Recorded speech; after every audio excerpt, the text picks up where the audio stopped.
Hello dear students, आज के इस लेक्चर में हम कंटिन्यू करेंगे। कंप्यूटर ग्राफिक्स सब्जेक्ट कोड है BCS 053 का यूनिट 4 का कंप्लीट वन शॉट लेक्चर। देखो आज के इस लेक्चर में कर्व एंड सरफेस, ये जो यूनिट है कंप्यूटर ग्राफिक्स का यूनिट 4 कंप्लीट फिनिश होगा इस वन शॉट के अंदर। कोई भी टॉपिक आपका यहाँ पे छूटेगा नहीं। जितने टॉपिक्स आपको सिलेबस में दिए हैं ऑल टॉपिक्स इस लेक्चर में कवर है, plus all PYQs, all important numerical जो इस पर्टिकुलर यूनिट से एग्जाम में पूछे गए सारा कुछ कवर किया हूं। ठीक है, और पहली चीज मैं आपको बता दूं, unit first, unit second and unit third, ये तीनों यूनिट ऑलरेडी चैनल पे अपलोडेड। अगर आप फर्स्ट टाइम वीडियो को देख रहे हो तो जाके प्लेलिस्ट को एक्सेस करो, तीनों यूनिट कंप्लीट करो। इजी लैंग्वेज में सारी चीजें आपको समझ में आएगी। 100% मैं आपको गारंटी बार बार देता हूँ स्टार्ट करने से पहले, क्योंकि काफी इजी लैंग्वेज में मैंने नोट्स बनाए हैं जिससे आपको समझ में आए। ठीक है, क्रैमिंग नहीं करना है क्योंकि कुछ भी याद नहीं रहेगा इन एग्जाम। आपको पता है कंसेप्ट जो समझे हो उसी को अपने इजी लैंग्वेज में लिखना होता है, you know very well. Okay, so ये सारी चीजें हैं। कर्व एंड सरफेस, चलो ये वाली यूनिट आज फिनिश करते हैं और इसमें जितने टॉपिक सिलेबस में दिए हैं 100% टॉपिक कवर होगा, कुछ भी टॉपिक छूटेगा नहीं। ठीक है, और यहाँ पे मैं अगर आपको ओवरऑल ओवरव्यू दूं इस यूनिट में, अगर आप खाली इसमें अगर जैसे कि आप कुछ टॉपिक चाहते हैं कि मैं इसमें कुछ भी टॉपिक पढ़ना चाहता हूँ, आप खाली जो ये कर्व आप देख रहे हो, विजियर कर्व जो देख रहे हो, इसे अगर आप खाली कंप्लीट कर ले तो इसी से आपको 7 मार्क्स के न्यूमेरिकल्स मिलेंगे। क्वेश्चन इसी से पूछ जाते हैं। रिपीटेड टाइम मैं बता रहा हूँ, ओवरऑल यूनिट मैं पूरा फिनिश कराऊंगा। ठीक है, हर एक टॉपिक कवर होगा, बाकी इंपॉर्टेंट मैंने बताया इस यूनिट से। और 5 यूनिट कंप्लीट करने के बाद मैं इंपॉर्टेंट क्वेश्चन भी आपको साइड से बताऊंगा। तो चलो अभी फिलहाल यहाँ पे कर्व एंड सरफेस ये यूनिट पहले स्टार्ट करते हैं, फर्दर हम देखते रहेंगे जो भी यहाँ पे इंफॉर्मेशन होती है। तो यहाँ पे स्टार्ट करने से पहले एक छोटी सी रिक्वेस्ट है आप सभी से।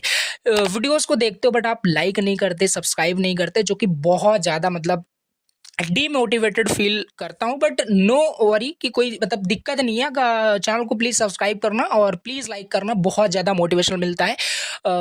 ऐसे मैं कंटिन्यूसली लेक्चर्स को बनाता रहूँ। जितने भी अनदर सब्जेक्ट के वन शॉट है ना, बहुत जल्द अपलोड कर दूंगा यूनिवर्सिटी एग्जाम के पहले जस्ट। ओके, तो प्लीज़ मस्त सब्सक्राइब करना और कमेंट कर देना कि वाकई लेक्चर समझ में आते हैं या नहीं समझ में आते हैं। ठीक है, जो भी फीडबैक है, फीडबैक इज़ वेरी इंपॉर्टेंट, आपको जरूर कमेंट करना है। तो चलिए स्टार्ट करते हैं कर्व एंड सर्फेसेस। और एक इंपॉर्टेंट चीज़ और, unit first, unit second, unit third के नोट्स कहाँ पे हैं? बहुत लोग मैसेज करते हैं, तो व्हाट्सएप ग्रुप पे मैं पर्सनली शेयर कर देता हूँ। व्हाट्सएप ग्रुप को ज्वाइन नहीं किए हो तो प्लीज़ ज्वाइन कर लो। There are thousands of students have already joined our WhatsApp group. तो वहाँ पे पर्सनली जो भी आपको रिलेटेड टू योर सब्जेक्ट जो भी डाउट्स होता है वहाँ पे आप पूछ सकते हो। एंड कुछ भी नोट्स चाहिए मैसेज ड्रॉप करो, इतने स्टूडेंट्स हैं, कोई ना कोई जरूर आपको सेंड कर देता है। तो ये हो गया, सारे नोट्स आपको मिल जाएंगे। अभी यहाँ पे हम देखते हैं ये अपना नोट्स। और ये यूनिट मैं आपको पहले बता दूं बहुत ज़्यादा स्मॉल है, बहुत ज़्यादा छोटी यूनिट है। 1 से 1.5 घंटे के अंदर मैं इसे कवर कर रहा होऊंगा। ठीक है, तो ये रहा आपका topic curve and its representation. पहले तो चलो समझते हैं कि कर्व होता क्या है। ठीक है, कर्व का मतलब क्या है? देखो सब कुछ आपको ऑलरेडी पता है, कर्व आपको पता है, सरफेस आप डेली मतलब लाइफ में सुनते आ रहे हो कि ये सरफेस है, ये कर्व है। एक्चुअल वही हमें पढ़ना है बस। देखो अब स्टार्ट किए हैं, पहला हमारा यही क्वेश्चन आता है कि what is curve. Okay, so what is curve. देखो मैं इस थ्योरी भी पढ़ूंगा, इजी लैंग्वेज में लिखा है, पहले तो मैं समझा दूं। तो कर्व का सिंपल मतलब है, आप इमेजिन कर रहे होंगे कुछ इस तरीके से, जैसे मैं कर्व बोलता हूँ समझ में आ रहा होगा कि हाँ ये कर्व है, ये इस तरीके से जो कर्व बना रहता है, ये वेव टाइप का ये कर्व माइंड में आ रहा होगा। जब भी मैं कर्व वर्ड को बोल रहा हूँ, प्रोनाउंस कर रहा हूँ, तो ये कुछ इमेजिन होकर आ जाता है माइंड के अंदर। ठीक है, तो यही होता है, सिंपल जो इमेजिन कर रहे हो वही चीज है। मतलब इसका मैं डिफाइन करने जा रहा हूं। देखो होता क्या है, एक पॉइंट से, स्टार्टिंग पॉइंट से, मतलब एक स्टार्टिंग पॉइंट है, इस पॉइंट से लेकर के अगर आप कंटिन्यूअसली मैनर में, ध्यान देना जो बोल रहा हूं, कंटिन्यूअसली मैनर में अगर कुछ भी चीज आप ड्रॉ करते हो तो वो एक कर्व कहलाती है। लाइक मैं यहाँ देखो कंटिन्यूअसली मैनर में कुछ भी ड्रॉ कर रहा हूँ, देखो यहाँ स्क्रीन पे कुछ भी ड्रॉ कर रहा हूँ, ऐसा ही नहीं कि ऊपर नीचे, मतलब कुछ भी ड्रॉ कर रहा हूँ। ये देखो, ये हाँ एक कर्व है, ये हाँ एक कर्व है। ठीक है, अभी बताता हूँ। ये देखो यहाँ कंटिन्यूअसली मैनर में मैं यहाँ पे कुछ ड्रॉ कर रहा हूँ, कट कर रहा हूँ, इंटरसेक्ट कर रहा हूँ, बिल्कुल ये कर्व है। ठीक है, तो ये है। अच्छा ये कर्व है कि नहीं? जैसे यहाँ से मैं ड्रॉ किया, फिर मैं कंटिन्यूअसली नहीं, मैं छोड़ दिया ये चीज। अगर इस पूरी चीज को बोलूं, ये क्या जो बीच में आपको इसके इनसाइड दिख रहा है, जो बाउंड्री इसके, ये और ये मतलब दोनों मिला के क्या एक कर्व है? बिल्कुल नहीं, ये कर्व नहीं है। ठीक है, क्योंकि बीच में आपने यहाँ पे कंटिन्यूअसली आपने यहाँ पे नहीं ड्रॉ किया है। तो कर्व की यही सिंपल मतलब था, समझ में आया होगा कि एक स्टार्टिंग पॉइंट होगा, एक एंड पॉइंट होगा, इनके बीच कहीं पे गैप नहीं होना चाहिए, कंटिन्यूअसली मैनर में कुछ भी ड्रॉ करो आपका कर्व होता है। अभी एक क्वेश्चन मन में जरूर आया होगा, क्या लाइन भी कर्व होती है? ये चीज, क्या ये भी कर्व है? अभी सारा कुछ क्लियर होगा, यहाँ पे देखते हैं। चलो यहाँ पे समझ लेते हैं क्या लिखा है। When sets of points infinite और फाइनाइट आर ज्वाइंट, जब ज्वाइन होता है कैसे? Continuously, then what we get is called curve. Simple means कह रहा है कि जैसे एक पॉइंट है, दो पॉइंट है, जब भी हम इसको ज्वाइन करते हैं किसी भी मैनर में, चाहे ऐसे करें, में कोई भी शेप हो सकता है, ज्वाइन कर दिया, यही है आपका curve, what we get the curve. Okay, so this is simply curve. Other definition भी लिखी है, ये समझ में नहीं आए तो ये समझ लो, ठीक है, समझना है, रटना नहीं है। When we start from a point, जब हम एक पॉइंट से स्टार्ट करते हैं, as we already told you, ठीक है, ड्रॉइंग अ ज्योमेट्रिकल फिगर, कोई भी हम ज्योमेट्रिकल फिगर अगर हम ड्रॉ करते हैं और उसे मिलाते हैं एंड पॉइंट से, तो हमें क्या मिलता है? एक शेप मिलता है। The shape is nothing but a curve, ठीक है, कर्व होता है बस, ठीक। तो अब पहला क्वेश्चन यही आएगा, जब हमने बोला कि एक स्टार्टिंग पॉइंट है, एक एंडिंग पॉइंट है, जब हम इसको बीच में मतलब इसे कंटिन्यूसली मैनर में मिला देते हैं तो वो कर्व होता है। तो क्या ये लाइन भी आपका कर्व है? तो यहाँ पे वही क्वेश्चन लिखा है, बहुत इजी मैनर में सर लिखा हूँ, ठीक है। Is line also a curve? तो ये क्वेश्चन माइंड में आता होगा, तो यस, सिंपली अगर मैथमेटिकली सोचा जाए तो बिल्कुल लाइन भी ऑल्सो आपका एक कर्व के अंदर ही आता है। Line is also a curve. Doubt clear हो गया होगा, ठीक है। कोई भी चीज अभी कोई भी चीज आपका हो सकता है, ठीक है। जैसे आपका ये लाइन ऑल्सो कर्व है, इसी तरीके से आप लाइन से जो जनरेटेड होगा, देखो लाइन से बहुत सारे फिगर्स मैंने ऑलरेडी आपको पहले ही बताया, यूनिट फर्स्ट सेकंड पॉलीगन वगैरह को बना करके यूनिट सेकंड का सब कुछ बताया था। तो लाइन से, लाइन एंड पॉइंट से ही तो आपके बहुत सारे ज्योमेट्रिकल फिगर कंप्यूटर ग्राफिक्स के अंदर बन रहे थे ना। तो क्या सारे जो जनरेटेड फिगर्स लाइन से जनरेट हो रहे हैं, क्या वो भी आपको आपके क्या होंगे? कर्व होंगे। जब लाइन कर्व है तो उससे जनरेटेड जो भी फिगर होगा वो तो कर्व होगा ही होगा। जैसे ये कोई भी पॉलीगन जो अभी आपने पढ़ा था, कन्वेक्स, कनकेव, सारे आपके वो कर्व के अंदर ही आते हैं। ओरल मैथमेटिकली अगर आप सोचे तो होता भी है, ठीक है, यही चीज।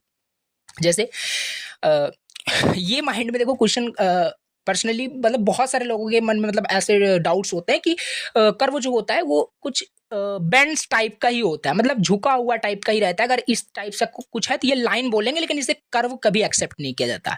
बट अभी आपको कुछ डाउट आपका क्लियर हुआ होगा कि किस वजह से, क्या है, क्यों इसे हम कर्व बोल रहे हैं, अभी आगे और क्लियर होगा।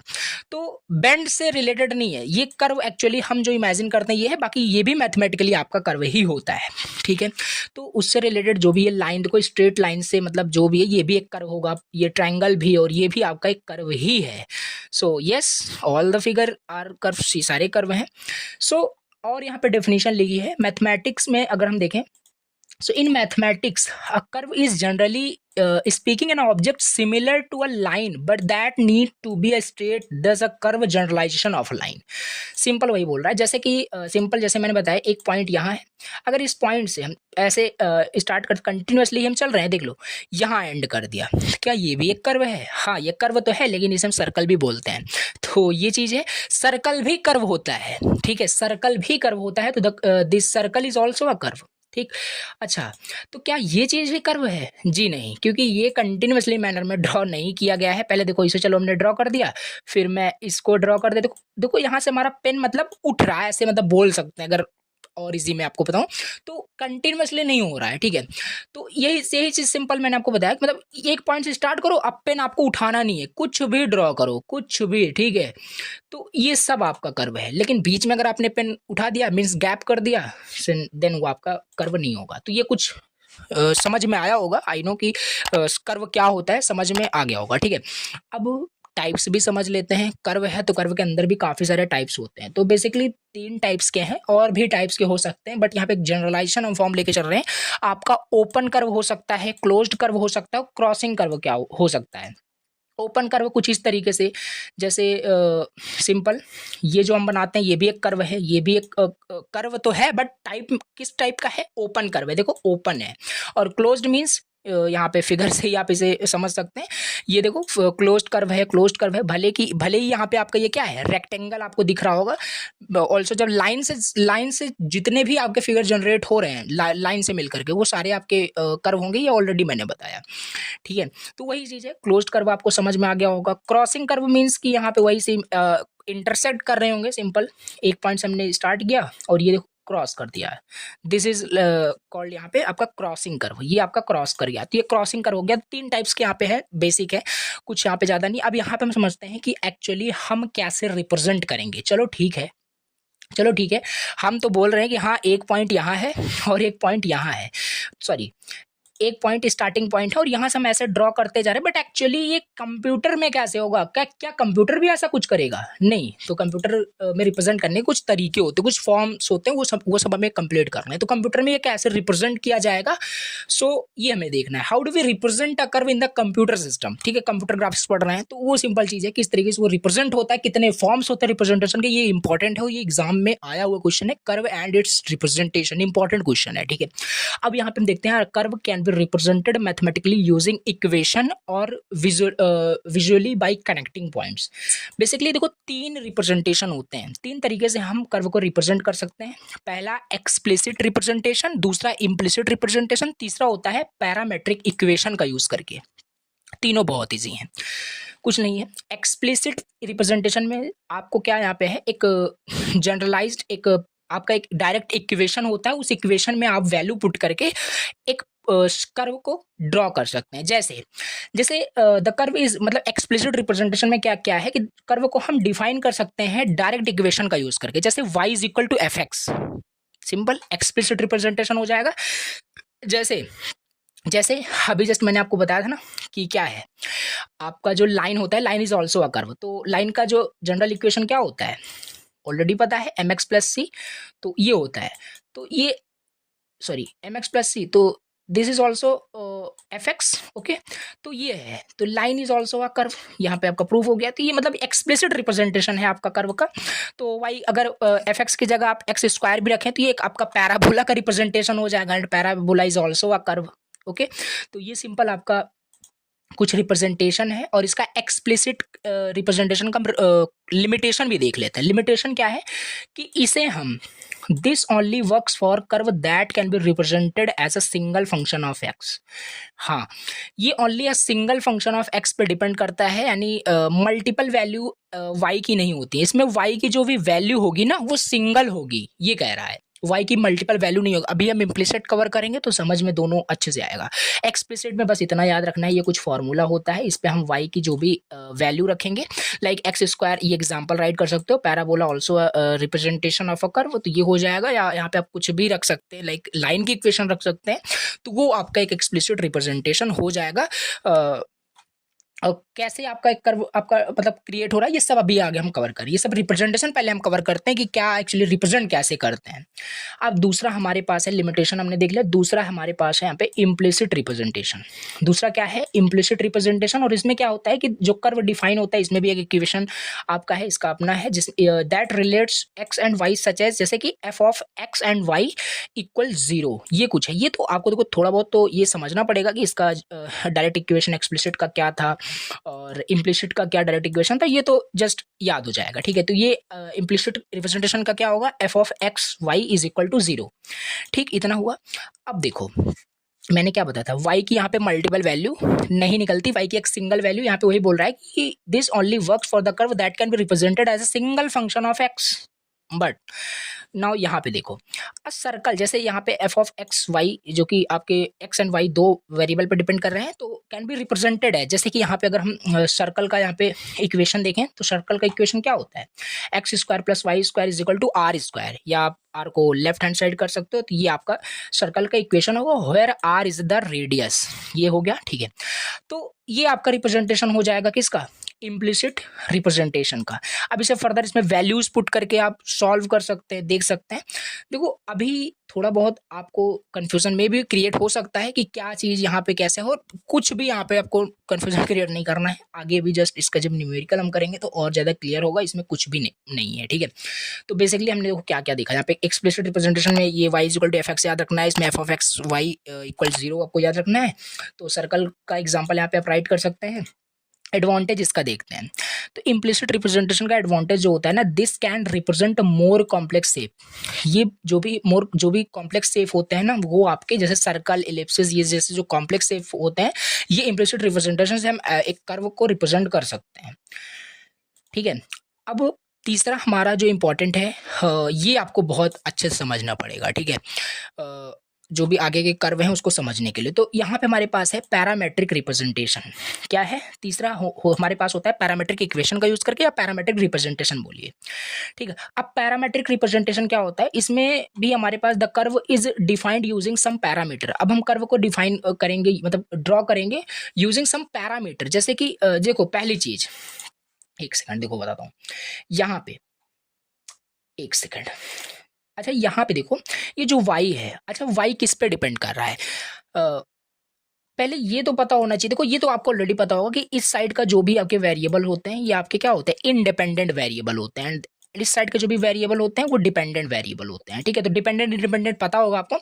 मतलब यहाँ पे ये जो y है ना, ये डिपेंडेंट वेरिएबल है। मतलब ये डिपेंड किस पे कर रहा है, x की वैल्यू पे। x की जितनी वैल्यू चेंज करोगे उतनी वैल्यू y की चेंज होगी, बेसिक सी बात है। तो ये आपका डिपेंडेंट इंडिपेंडेंट का मतलब है, मतलब ये जो y है ये x पे डिपेंड कर रहा है, ठीक है। चलो इसी तरीके से यहाँ पे एक्स वाई आपके दो वेरिएबल्स हैं। अब यहाँ पे क्या है, एक आपका थर्ड वेरिएबल है, एक थर्ड पैरामीटर है, that's why we called it parametric representation. हम इसमें कर्व को डिफाइन करते हैं, ड्रॉ करते हैं एक अनदर पैरामीटर, थर्ड पैरामीटर का यूज करके। यूजुअली उसे हम टी से रिप्रेजेंट करते हैं for both x and y के लिए, ठीक है। अगर 2D स्पेस में देख रहे हो तो एक्स एंड वाई, अगर 3D स्पेस में देख रहे हो तो एक जेड भी आपका वहाँ पे फॉर द डेप्थ आता है। तो बेसिकली ये आपका पैरामीटर रिप्रेजेंटेशन होता है, जिसमें कि हम थर्ड कुछ अनदर पैरामीटर का यूज करके हम रिप्रेजेंट करते हैं कर्व को। जैसे x is equal to f of t हो जाएगा for the x and for the y इस तरीके से, फॉर द z अगर 3D में आप देख रहे हो तो, अदरवाइज 2D ही आपका एक्स वाई होगा। और t का क्या है, यहाँ पे जो t आप देख रहे हो, t is the parameter, that's why we called it parametric representation, ठीक है। तो ये है जो x है, जो y है, ये z है, किस पे डिपेंड कर रहा है, पैरामीटर पे डिपेंड कर रहा है, जो भी पैरामीटर हमने t लिया हुआ है, ठीक है। तो ये बेसिकली हो गया। तो अगर हम इसका एडवांटेज लिखें पैरामेट्रिक रिप्रेजेंटेशन का, तो लिख सकते हैं बिल्कुल कि बहुत ज़्यादा ये फ्लेक्सिबल होता है, बहुत ज़्यादा फ्लेक्सिबल होता है फॉर द कॉम्प्लेक्स शेप, ठीक है। पहले में हमने क्या डिसएडवांटेज देखा कि ये लिमिटेड था, ठीक है, ये लिमिटेड था। इसमें हम काफ़ी मतलब जो भी सिंपल कर्व होते हैं उसको हम ड्रॉ कर सकते हैं, जिसमें कि सिंगल फंक्शन ऑफ एक्स पे डिपेंड कर रहा हो। और इसी तरीके से फिर हमने इम्प्लिसिट देखा, जो कि एक्सप्लिसिट से तो काफ़ी बढ़िया था, ठीक है, जिसमें कि उसमें भी हम कॉम्प्लेक्स शेप को ड्रॉ कर सकते थे। बट पैरामेट्रिक में क्या हुआ, ये किसी भी टाइप्स के कर्व को मतलब ये ड्रॉ कर सकता है, कोई भी कॉम्प्लेक्स शेप के कर्व को ये ड्रॉ कर सकता है, काफ़ी फ्लेक्सिबल होता है। तो एडवांटेज यहाँ पे लिखा हुआ है। तो ये सारी थ्योरी मैं इसलिए बता रहा हूँ, इसे एग्जाम में अगर आए तो एज अ कंटेंट के हिसाब से और ज़्यादा इसे लिख सकते हैं। तो पैरामेट्रिक रिप्रेजेंटेशन आपको समझ में आया। अब इसी के साथ हम समझते हैं पैरामेट्रिक कर्व के बारे में। क्या होता है पैरामेट्रिक कर्व? पैरामेट्रिक कर्व क्या है, देखो पैरामेट्रिक रिप्रेजेंटेशन याद रखना वही है, ठीक है। तो पैरामेट्रिक कर्व क्या होता है, टू ड्राइंग, मतलब पैरामेट्रिक कर्व, देखो मतलब कहने का मतलब है कर्व को ही हम ड्रॉ करने जा रहे हैं, बट कुछ इसमें पैरामीटर यूज होगा, पैरामेट्रिक, इस वजह से पैरामेट्रिक कर्व कह रहे हैं। तो ये एनालॉजी आप लगा सकते हैं। सो ड्रॉ करने के लिए एक कर्व को by using parametric equation we have two approaches, मतलब हम एक कर्व को अब ड्रॉ करेंगे और उसमें हम पैरामीटर का यूज करेंगे, ठीक है। तो जो भी कर्व आपका निकल के आएगा जिसमें भी हमने पैरामीटर को यूज किया, उसी को हम पैरामेट्रिक कर्व बोलेंगे। अब मोस्ट इंपॉर्टेंट चीज ये आता है कि जो भी हम बोल रहे हैं कि कर्व को कैसे रिप्रेजेंट करेंगे, क्या होगा, जो भी हम इमेजिन कर रहे थे वो एक्चुअली अब हम करने जा रहे हैं कि किस तरीके से कर्व क्रिएट होता है, किस तरीके से वो कर्व आपका ड्रॉ होगा, ठीक है। ओवरऑल ये कहने का मतलब है। बेसिकली आपको याद रखना है, कोई भी कर्व को अगर हमें ड्रॉ करना है using parametric approach, parametric equation, then हमारे पास दो अप्रोचेस हैं, दो अप्रोच हमारे पास है। पहला है piecewise linear curve, piecewise linear curve है, दूसरा पीस वाइज पॉलिनोमियल कर्व होता है आई थिंक, ठीक है, हाँ वही है। सो पहला है पीस वाइज लीनियर कर्व, ठीक है। टॉपिक वाइज चलते रहो, जिस तरीके से मैं बता रहा हूँ एट द लास्ट में आपको सारी चीजें समझ में आएगी, क्या चीज चल रहा है समझ में, बाकी आ रहा होगा कि पैरामीट्रिक कर्व, पैरामीट्रिक रिप्रेजेंटेटिव क्या मैं बात कर रहा हूँ। तो अब देखो पैरामीट्रिक कर्व को अगर हमें ड्रॉ करना है तो हमें दो अप्रोचेस यूज करने पड़ेंगे, या तो हम piecewise linear curve use कर लें या piecewise polynomial curve use कर लें। तो पीस वाइज लीनियर कर्व क्या होता है, ठीक है। इस कर्व में जैसे नाम से पता चल रहा है यहाँ पे लीनियर कर्व, लीनियर कर्व समझ में आ रहा होगा, ठीक है। जैसे ये लाइन की मैं बात करूँ, लाइन में बोल रहा हूँ कर्व है, तो ये क्या है, कर्व है बट ये लीनियर कर्व है, यानी ये स्ट्रेट लाइन में है। तो लीनियर का मतलब कुछ समझ में आ रहा होगा, लीनियर से कुछ मीनिंग आपको, ठीक है। तो पीस वाइज लीनियर कर्व का मतलब होता है, मीन्स इस कर्व में मतलब कि जो मैथमेटिकल इक्वेशन जो होगी ना वो आपका क्या होगा, लीनियर फॉर्म में होगी। कैसे, देखो जैसे हम मान लेते हैं हमारे पास, देखो यहाँ पे कुछ पॉइंट्स थे, ठीक है, 1 2 3 4 5 6 पॉइंट्स हम मान लेते हैं हमारे पास है, ठीक है। अब एक तो कर्व आपका इस तरीके से हो सकता है कि हम इसे स्ट्रेट लाइन में ऐसे क्या करें, ड्रॉ कर दें, ठीक है। अभी जस्ट ऐसे ही इमेजिन करो, हम ऐसे लाइन टू लाइन इसे जब मिला देते हैं तो एटलीस्ट देखो यहाँ से और कंटिन्यूसली मैनर में हमने यहाँ पे बनाया, इसे एज्यूम करिए। तो ये जो भी कर्व आपको यहाँ पे मिली, ठीक है, तो ये आपका क्या है, पीस वाइज लीनियर कर्व है। कैसे पीस वाइज लीनियर कर्व क्यों है, क्योंकि इसमें ना मतलब ये जो भी आप लीनियर कर्व बनाओगे, पीस वाइज लीनियर कर्व बनाओगे, इस कर्व की जो भी आपकी मैथमेटिकल जो इक्वेशन होगी वो लीनियर फॉर्म में होगी। जैसे आप देख लीजिए एग्जांपल, जैसे ये देख लीजिए, अगर इतना ही पार्ट देखो आप, ठीक है, इतना ही पार्ट देखो तो इतने पार्ट का आप क्या इक्वेशन नहीं लिख सकते, ये तो लाइन की इक्वेशन है y is equal to mx plus C, तो ये तो आपका इक्वेशन वही लीनियर फॉर्म में तो हुई। तो वही बोल रहा है कि जो भी ये पीस वाइज लीनियर कर्व होता है, और लीनियर कर्व का मतलब यही है कि बस स्ट्रेट लाइन में ऐसे होना चाहिए। ऑल्सो ये भी एक कर्व है, मैंने ऑलरेडी बताया है, स्टार्टिंग पॉइंट एंड पॉइंट है, बीच में कंटिन्यूअस यहाँ पे हम ड्रॉ कर रहे हैं, तो ये भी एक कर्व है। और ये कर्व किस टाइप का है, पीस वाइज लीनियर कर्व है, क्योंकि हर एक पीस वाइज ये बोल सकते हो जैसे इस पॉइंट से इस पॉइंट में एक पीस हो गया, फिर दो, तो ये पीस वाइज यही आपका इसका मीनिंग है। तो लीनियर कर्व यही होता है कि इसमें इसकी जो इस कर्व की इस पर्टिकुलर जो ये कर्व आपको दिख रहा है ना, इसकी जब भी हम मैथमेटिकल इक्वेशन निकालते हैं तो लीनियर फॉर्म में निकल के आती है। तो y is equal to mx plus C, जैसे इस लाइन का है वैसे इसका भी होगा, वैसे इसका भी कुछ होता होगा। तो ये इस तरीके से है आपका पीस वाइज लीनियर कर्व, ठीक है। और इसमें देखो एक चीज आपको सोचना है, देखो जैसे ये जो कर्व आप देख रहे हो, जो भी ये कर्व आपको यहाँ पे दिख रहा है एग्जांपल में, ये आपका पीस वाइज लीनियर कर्व का एग्जांपल है। लेकिन आप जब भी कर्व को इमेजिन करते हो, आप जो कर्व को इमेजिन करते हो वो इस टाइप का होता है, और वाकई में हमारा जो ऑब्जेक्टिव है ना, कुछ इसी तरीके से कर्व को ड्रॉ करना है। इस तरीके से जो पीस वाइज लीनियर कर्व है, इस तरीके से हमें नहीं करना है, ठीक है। क्योंकि इस तरीके से तो हम पॉइंट्स एंड लाइंस का भी यूज करके फिर हम कर सकते हैं। हम कर्व का कंसेप्ट क्यों पढ़ रहे हैं, तो कर्व मीन्स कि हम कुछ बेंड्स चाहते हैं, बेंड्स, ठीक है, इस टाइप से हम कुछ चाहते हैं हमारा कर्व हो, ठीक है, कुछ झुकाव हो। यहाँ पे कुछ देखो कुछ है ही नहीं, स्ट्रेट लाइन में डायरेक्ट गया है, तो हम इस अप्रोच को बिल्कुल यूज नहीं करेंगे फॉर द ड्रॉ, मतलब ड्रॉ करने के लिए पैरामेट्रिक कर्व को, या कोई भी कर्व को हम ड्रॉ करने के लिए हम पॉलिनोमियल कर्व को यूज करते हैं। तो इसमें देखो कोई भी आपका बेंड नहीं है, सो हम इसे यूज नहीं करते। कंसेप्ट भले मैं बता दिया कि क्या चीज है, ठीक है। तो ये हम नहीं चाहते। अब हम क्या चाहते हैं, हम दूसरा समझेंगे यहाँ पे पीस वाइज पॉलिनोमियल कर्व।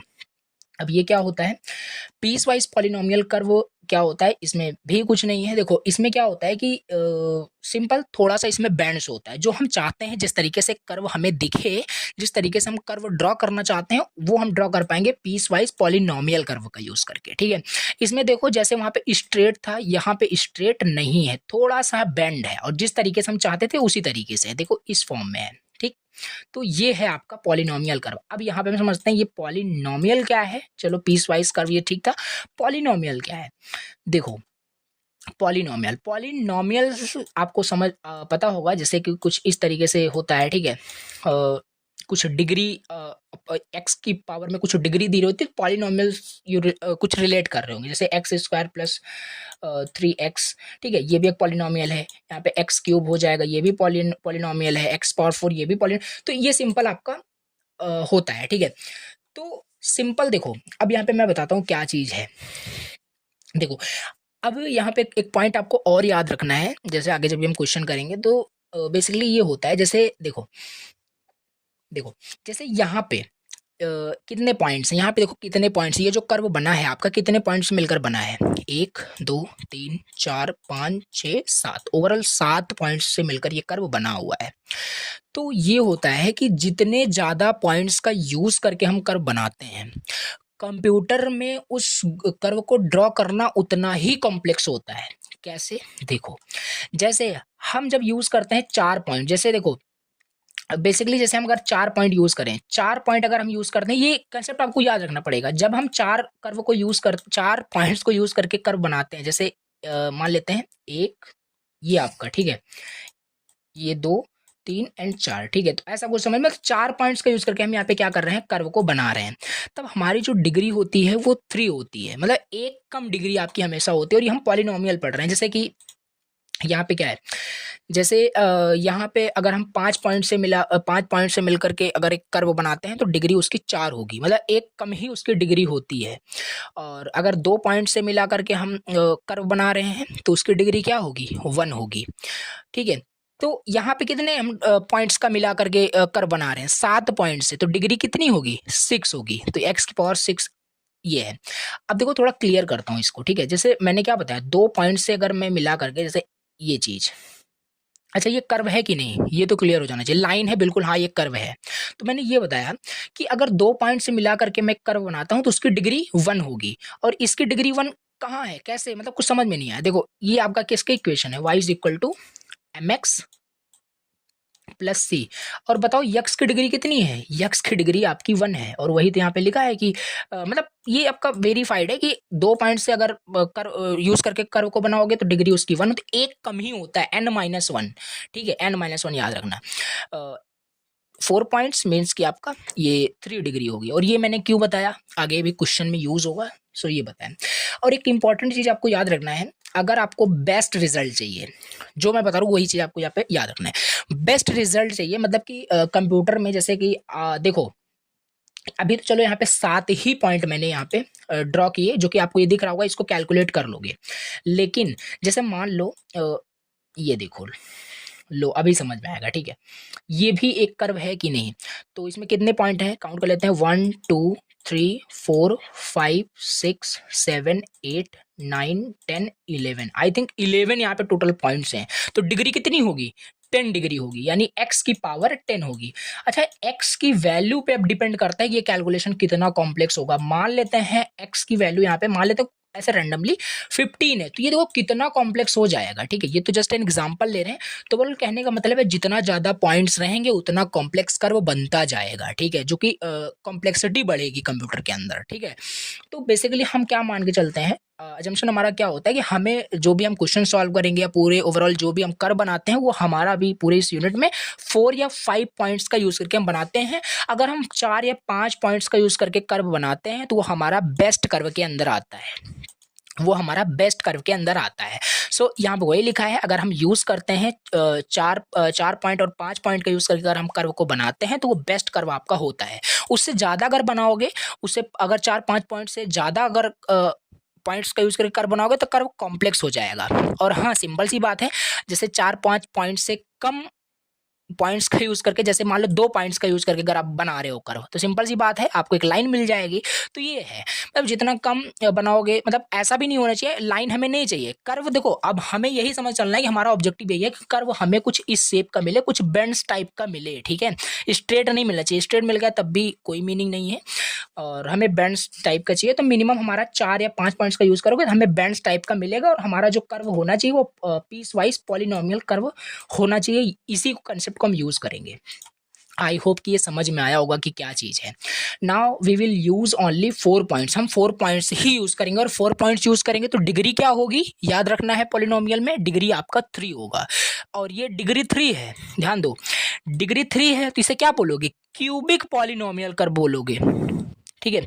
अगर डिग्री 2 होता तो क्वाड्रेटिक पॉलिनोमियल कर्व बोलोगे, ठीक है? तो ऐसे अलग अलग आपको समझ में आने चाहिए। तो ये सिंपल हो गया, हमारा कंसेप्ट हमने देखा पैरामेट्रिक कर्व क्या होता है, और ये इंपॉर्टेंट क्वेश्चन है, ठीक है? पैरामेट्रिक कर्व को रिप्रेजेंट करने के मतलब 2 अप्रोचेस होते हैं, दोनों हमने देख लिया, ये काफ़ी इंपॉर्टेंट है, इसी का भी पूरे इंटायर यूनिट में हम इसका यूज़ करने वाले हैं। चलो अभी सिंपल और यहाँ पे देख लेते हैं, ठीक है? ओके, सो ये आपका एक जनरल मतलब फॉर्म हो गया, जैसे कोऑर्डिनेट्स हम निकालेंगे एक्स एंड वाई का, तो हम ये जनरल मतलब फॉर्म याद कर सकते हैं। बाकी ये इंपॉर्टेंट नहीं है, इसे इग्नोर करना, ठीक है। नहीं, कंफ्यूज बिल्कुल नहीं करना चाहता आपको, अभी आगे मैं इसको बताऊंगा क्या था।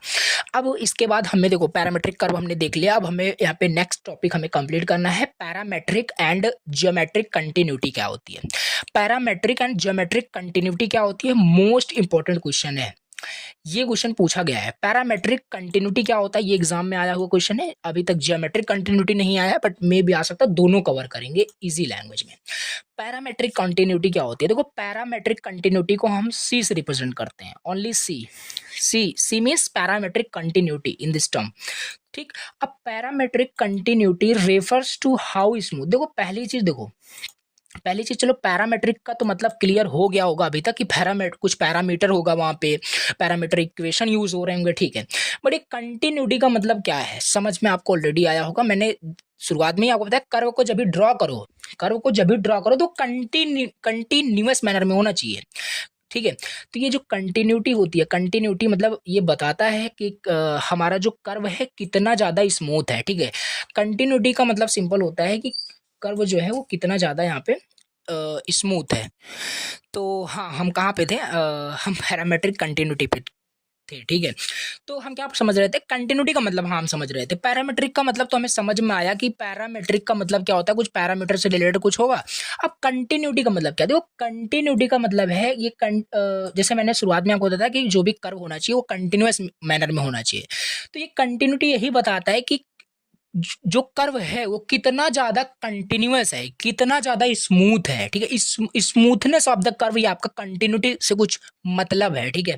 तो ये दोनों वर्ड हमने समझ लिया कंटिन्यूटी क्या है। तो अब इसको दोनों मिला करके डिफाइन कर देना हो गया आपका parametric continuity refers to how smooth a parametric curve, कि जो भी पैरामेट्रिक कर्व अभी आपने ऊपर बना के देखा, ठीक है, तो वो कितना स्मूथ है, ये आपका यही बताता है पैरामेट्रिक कंटिन्यूटी।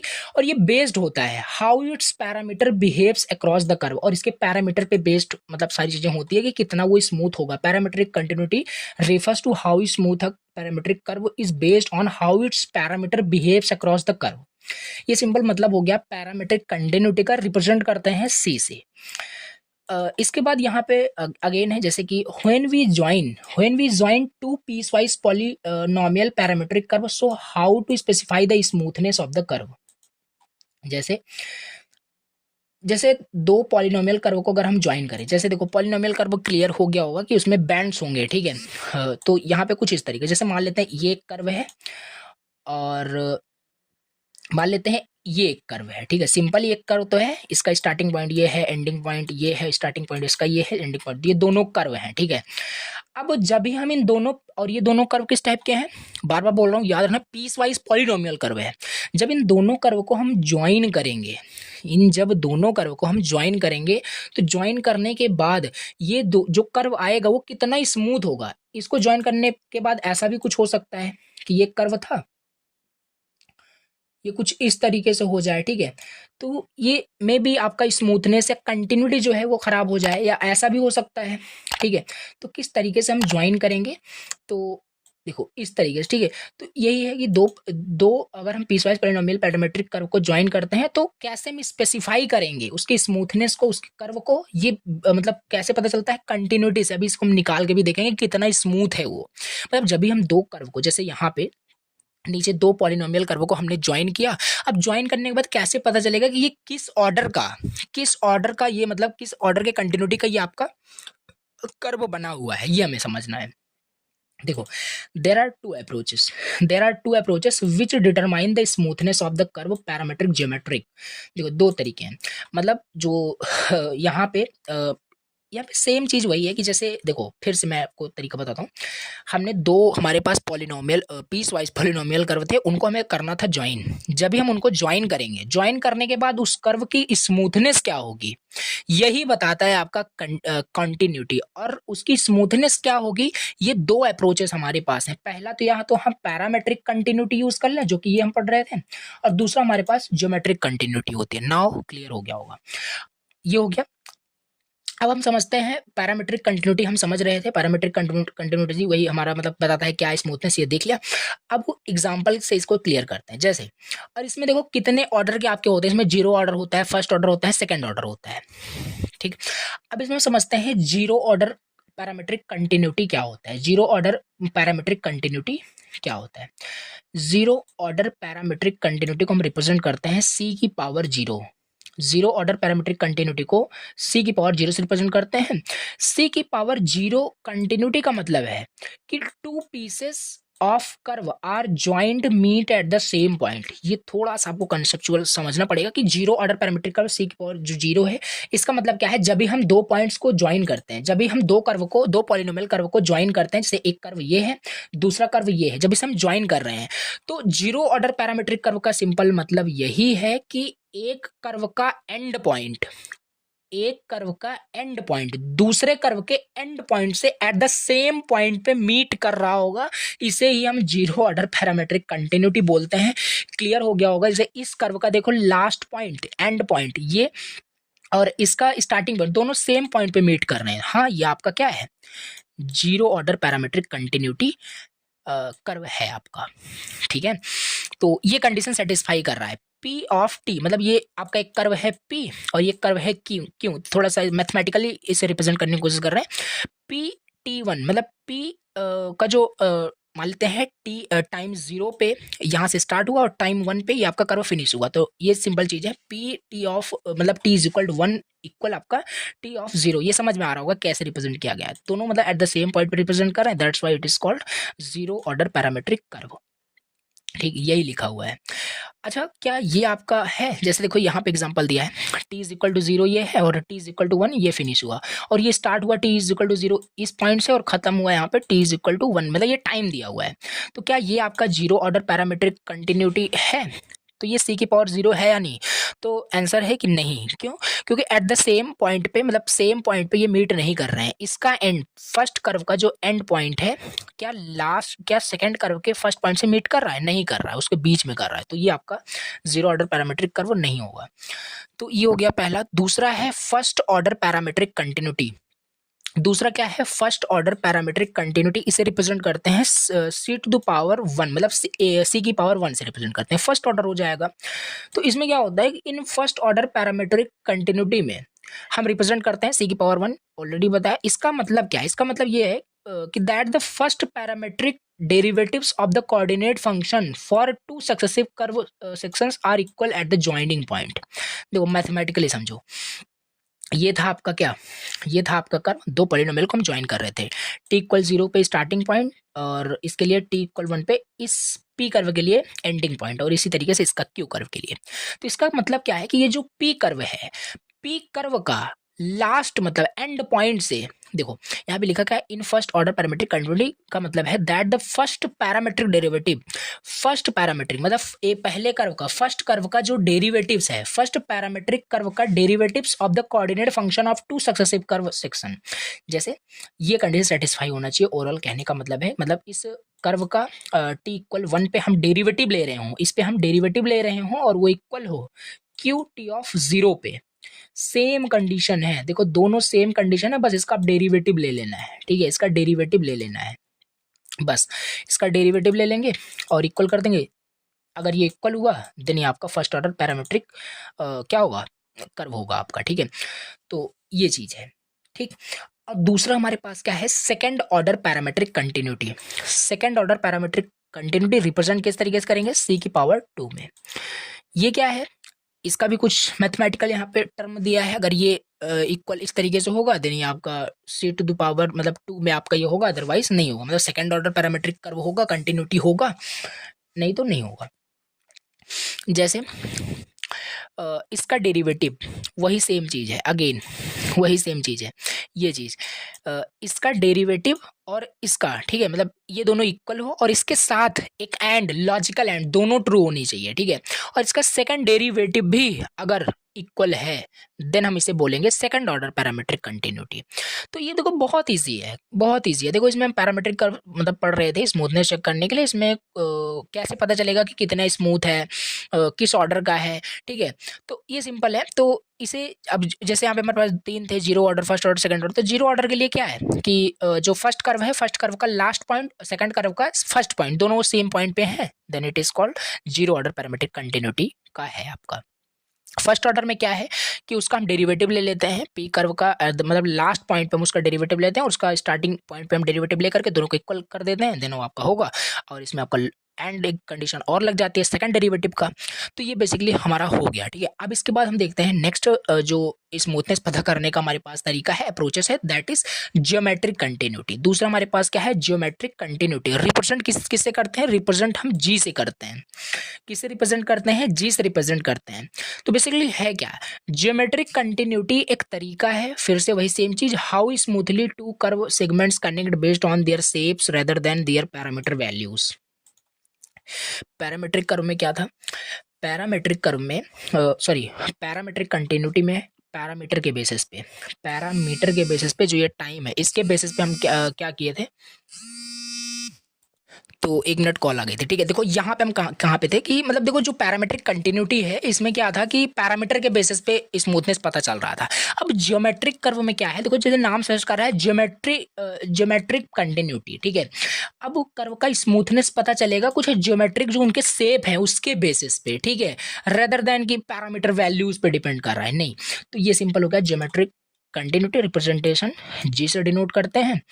और इसमें भी वही सेम 3 है हमारे पास। जीरो ऑर्डर के लिए क्या टर्म है वही सब जल्दी से देख लेते हैं। Zero order parameter, zero order geometric continuity, G zero से रिप्रेजेंट करते हैं सेम। और it is same as C की power zero. It means two curve sections must have the same coordinate position at the boundary point. ये same आपका condition उसी के जैसा है, ठीक है। तो ये जी की पावर जीरो मतलब जीरो ऑर्डर जियोमेट्रिक कंटिन्यूटी का जो कंडीशन है वो आपका क्या है, जीरो ऑर्डर पैरामीट्रिक कंटिन्यूटी के इक्वल होता है। तो वही सेम कंडीशन लिखा है, कुछ भी डिफरेंट नहीं है। चलो फर्स्ट सेकंड हो गया, फर्स्ट ऑर्डर ज्योमेट्रिक कंटिन्यूटी जी की पावर 1 हो जाएगा।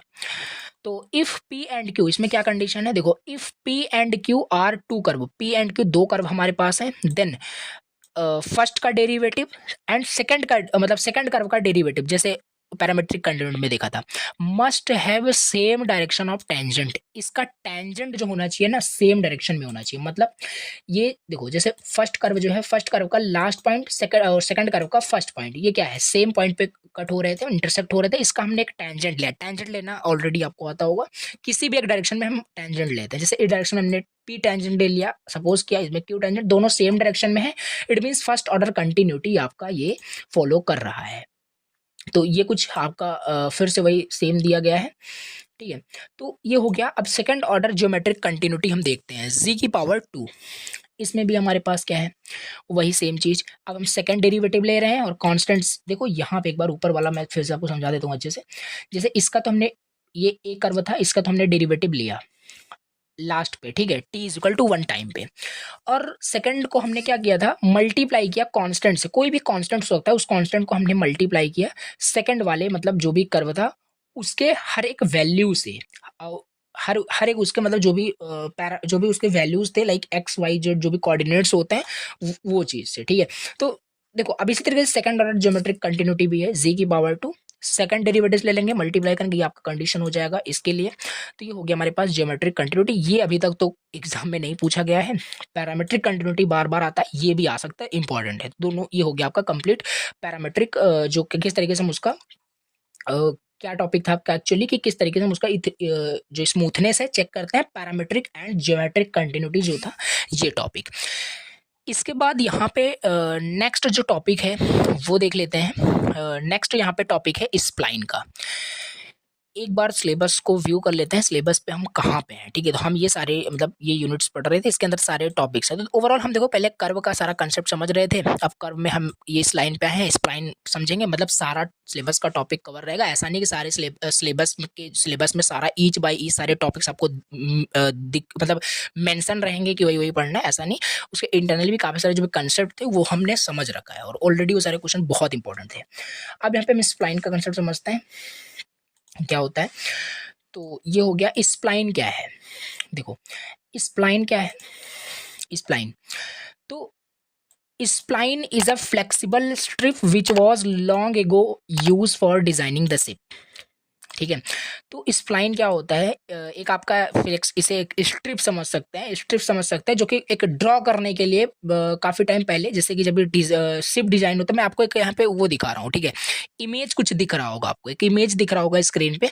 तो इसमें जो आप देख रहे हो ना किस तरीके से ड्रॉ किया जा रहा है, तो ये जो आपको इंडिकेट हो रहा है यही होता है आपका स्प्लाइन। तो एक फ्लेक्सिबल स्ट्रिप की तरह है जो यूज़ होता है, यूज़ हो रहा था पहले लॉन्ग टाइम एगो, कि मतलब फॉर डिजाइनिंग द शेप। तो ये स्प्लाइन था। अब हम थोड़ा समझते हैं स्प्लाइन का कंसेप्ट कहाँ से आया है। स्प्लाइन स्प्लाइन कर्व जो हम पढ़ने वाले हैं, ये कंसेप्ट उसी टर्म से आया हुआ है। तो स्प्लाइन कर्व क्या होता है, स्प्लाइन कर्व क्या है? A spline curve is a mathematical representation for which is easy to build an interface that will allow a user to design and control the shape of complex curves or surfaces. ये क्या है? Spline curve एक mathematical representation है जिसको use करके हम क्या कर सकते हैं, डिज़ाइन कर सकते हैं, कंट्रोल कर सकते हैं जो भी कॉम्प्लेक्स कर्व होते हैं। कॉम्प्लेक्स जो कर्व होते हैं, कॉम्प्लेक्स जो सरफेसेस होते हैं, उसको हम क्या कर सकते हैं, उनके शेप को हम क्या कर सकते हैं, कंट्रोल कर सकते हैं। ये होता है simple. Spline curve mathematically describe करता है with a piecewise cubic polynomial functions को।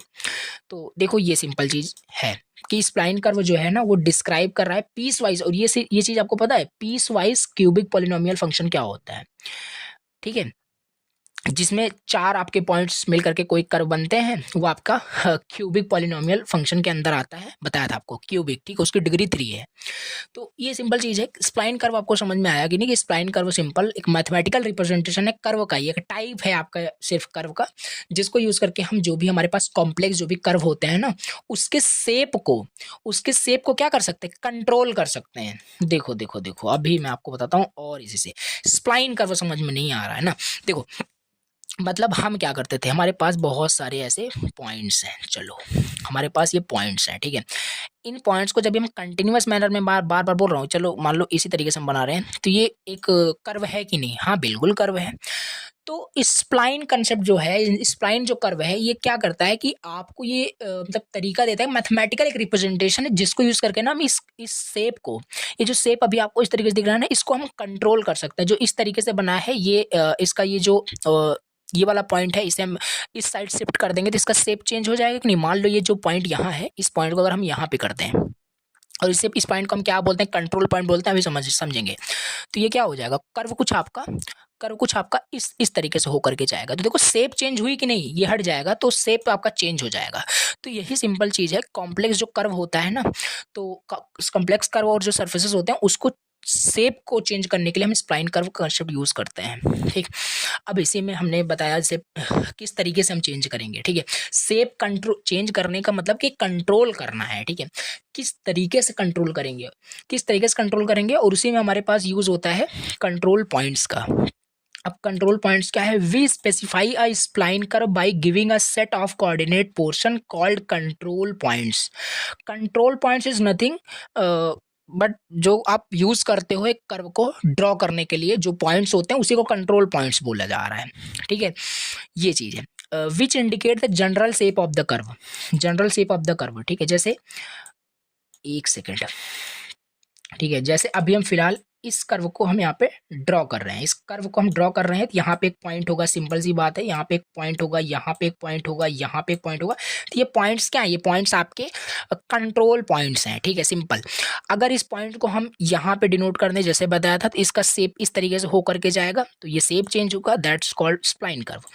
तो ये सिंपल चीज़ है। तो ये सिंपल जो है आपका, तो देखो these control points are the fitted with the piecewise continuous parametric polynomial function in the 2 ways. 2 तरीके से हम क्या कर सकते हैं, स्प्लाइन कर्व को रिप्रेजेंट कर पाएंगे, और ये काफ़ी ज़्यादा इंपॉर्टेंट है दोनों के दोनों। पहला हमारे पास है इंटरपोलेट और इंटरपोलेशन स्प्लाइन, दूसरा होता है अप्रोक्सीमेशन और अप्रोक्सीमेट स्प्लाइन। तो पहला क्या होता है, इंटरपोलेट। पहला है इंटरपोलेट और इंटरपोलेशन स्प्लाइन, दूसरा अप्रोक्सीमेशन और अप्रोक्सीमेट स्प्लाइन। ये काफ़ी इंपॉर्टेंट है, पूछा गया क्वेश्चन है। तो यहाँ पे समझते हैं इंटरपोलेशन स्प्लाइन क्या होता है। इंटरपोलेशन स्प्लाइन इज मतलब ये कुछ नहीं है, सिंपल देखो आपको इतना मालूम चला, जो भी कंट्रोल पॉइंट्स थे, जैसे अब ये पॉइंट्स पॉइंट जो मैं बोल रहा था अब ये कंट्रोल पॉइंट्स हो गए, क्योंकि अभी आप स्प्लाइन कर्व देख रहे हो। तो ये सिंपल है, कंट्रोल पॉइंट्स, ये है कंट्रोल पॉइंट्स, ये है कंट्रोल पॉइंट्स, ये है कंट्रोल पॉइंट्स, ठीक है। ओके, देखो हुआ क्या, अब यहाँ से हम इसे कर्व को ड्रॉ करेंगे, तो इस तरीके से कर्व हमारा क्या होगा, ड्रॉ होगा, ये चीज। तो हुआ क्या है, ये जो कर्व हमने ड्रॉ किया ना, ये आपका क्या है, पहली चीज तो ये आपका स्प्लाइन कर्व है। कैसे स्प्लाइन कर्व कैसे है, क्योंकि इसमें कंट्रोल पॉइंट्स आपके ये हैं, ये जो पॉइंट्स हैं ये आपके कंट्रोल पॉइंट्स हैं, ये जो कर्व है आपके कंट्रोल पॉइंट्स है। पहला तो कंट्रोल पॉइंट्स का कंसेप्ट वहां पे आ गया, ठीक है। दूसरी चीज कि ये आपका कितने पॉइंट से मिलकर बना है, ये कितने पॉइंट से मिलकर बना है, ये आपका 5 पॉइंट से मिलकर बना है, यानी कि आपका ये क्या है, एक सेकंड, थोड़ा सा एक मिस्टेक आई थिंक हो गया, ठीक है, एक सेकंड रुको। जैसे यहाँ पे मैंने क्या बोला कि स्प्लाइन कर्व मैथमेटिकली डिस्क्राइब करता है with a precise piecewise cubic polynomial function, यानी 4 पॉइंट से मिल करके हम अगर कोई कर्व बनाते हैं तो वो स्प्लाइन कर्व होता है। 4 पॉइंट से 4 पॉइंट्स को मिला करके जब भी हम कर्व बनाएंगे तभी तो वो क्यूबिक आएगा, क्योंकि उसकी डिग्री n-1 होती है, बताया था आपको। तो वो चीज़ जैसे 4 पॉइंट्स, एक सेकेंड, ठीक है। तो ये चीज, तो जैसे आपका 1 2 3 4, हाँ ये बोल सकते हैं आपका स्प्लाइन कर्व है, मतलब उसमें 4 पॉइंट्स, मतलब क्यूबिक पॉलिनोमियल फंक्शन होना चाहिए स्प्लाइन कर्व होने के लिए, पहला कंडीशन, ठीक है। तो ये था।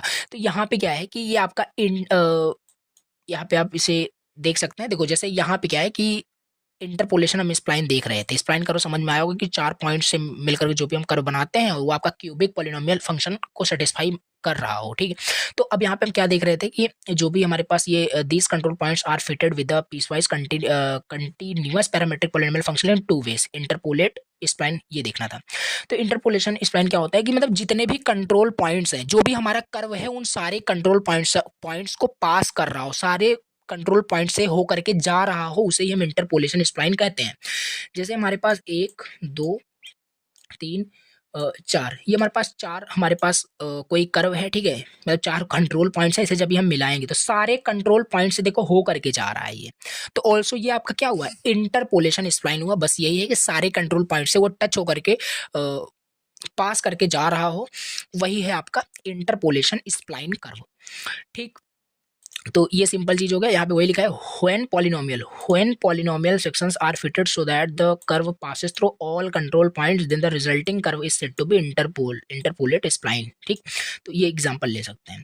दूसरा आप अप्रोक्सीमेशन समझ लेते हैं, कुछ नहीं, अप्रोक्सीमेशन जस्ट इसका अपोजिट है। जैसे मान लेते हैं हमारे पास बहुत सारे पॉइंट्स हैं, ठीक है, हमारे पास जैसे मान लेते हैं बहुत सारे पॉइंट्स हैं, ठीक, बहुत सारे पॉइंट्स हैं। तो हम मान लेते हैं, चलो यहाँ से टच करके जाए, यहाँ से, तो ये भी आपका एक कर्व है, ठीक है। स्प्लाइन कर्व हो ना हो वो तो हम बाद में देखेंगे, वो बेस होता है किस पे, क्यूबिक पॉलिनोमियल पे। अगर वो क्यूबिक पॉलिनोमियल है, मतलब 4 पॉइंट से मिलकर बना है, देन आपका स्प्लाइन होगा। हम यहाँ पे क्या देख रहे हैं, अप्रोक्सीमेशन स्प्लाइन देख रहे हैं। मतलब यहाँ पे देखो सारे कंट्रोल पॉइंट से होकर के आपका ये कर्व नहीं जा रहा है, सारे कंट्रोल पॉइंट्स को, जो भी ये कंट्रोल पॉइंट्स दिख रहा है ना, सारे कंट्रोल पॉइंट्स को ये पास नहीं कर रहा है, दैट्स वाई ये आपका अप्रोक्सीमेट स्प्लाइन होगा।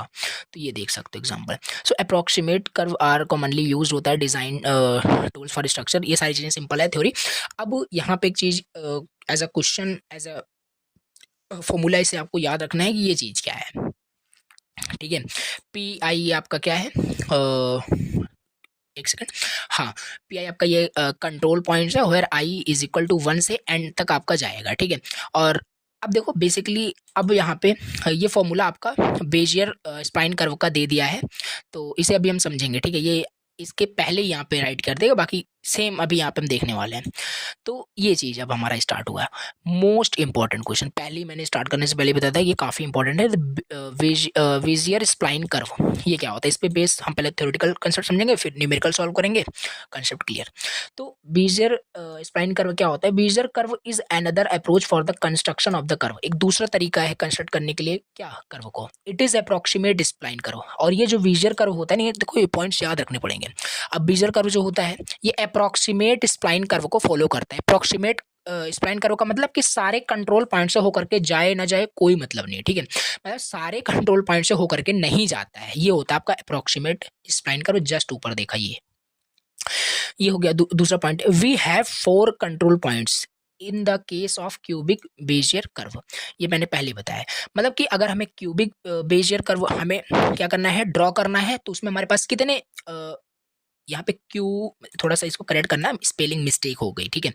तो यहाँ पे क्या किया गया कि वी हैव 4 कंट्रोल पॉइंट, हमारे पास 4 कंट्रोल पॉइंट्स होते हैं। इन केस ऑफ अगर हमें क्यूबिक बेजियर कर्व को ड्रॉ करना है तो हमारे पास कितने कंट्रोल पॉइंट्स होंगे, 4 होंगे, ठीक है। पहले ही आपको बताया था 4 पॉइंट्स को ड्रॉ करोगे तो क्यूबिक बनेगा, तो 3 पॉइंट्स को यूज करके ड्रॉ करोगे तो क्वाड्रेटिक वहां पे बनता है। तो वो सारी चीजें हमने देखी। तो यहाँ पे वही है, जैसे ये क्या है, P0 P1, ये भी आपका क्या है, एक बेजियर कर्व है। और यहाँ पे भी देखो आपका एक 3 पॉइंट से मिलकर के आपका बनाया जा रहा है, तो ये भी आपका कर्व हो जाएगा, ये भी एक कर्व हो जाएगा। तो अब देखो यहाँ पे कन्वेक्स हल का कंसेप्ट आ गया, ये कन्वेक्स हल क्या है, ठीक है। तो इसे समझ लेते हैं। देखो मैंने क्या बताया, मान लेते हैं 1 2 3 आपके कंट्रोल पॉइंट्स हैं। अब बेजियर कर्व हमें बनाना है इन 3 पॉइंट्स को यूज करके। तो देखो बेसिकली बेजियर कर्व क्या होता है, इसकी प्रॉपर्टीज हमने पहले ही देखी कि ये सभी पॉइंट से तो होकर के, सभी कंट्रोल पॉइंट से होकर के तो नहीं जाएगा, क्योंकि ये अप्रॉक्सीमेट वाला है। तो इससे होकर गए, एक सेकेंड सही से बनाते हैं। तो ये 2 पॉइंट से मतलब टच किया, स्टार्टिंग पॉइंट एंड पॉइंट, तो ये सिंपल इसका सेटिस्फाई कर रहा है, ये आपका बेजियर कर्व है। तो इसमें कन्वेक्स हल का मतलब ये है, ये इस पॉइंट जो ये आपका बनता है, ठीक है, ये आपका, एक सेकंड, ये चीज, ठीक है, ये हो गया आपका इसका कन्वेक्स हल।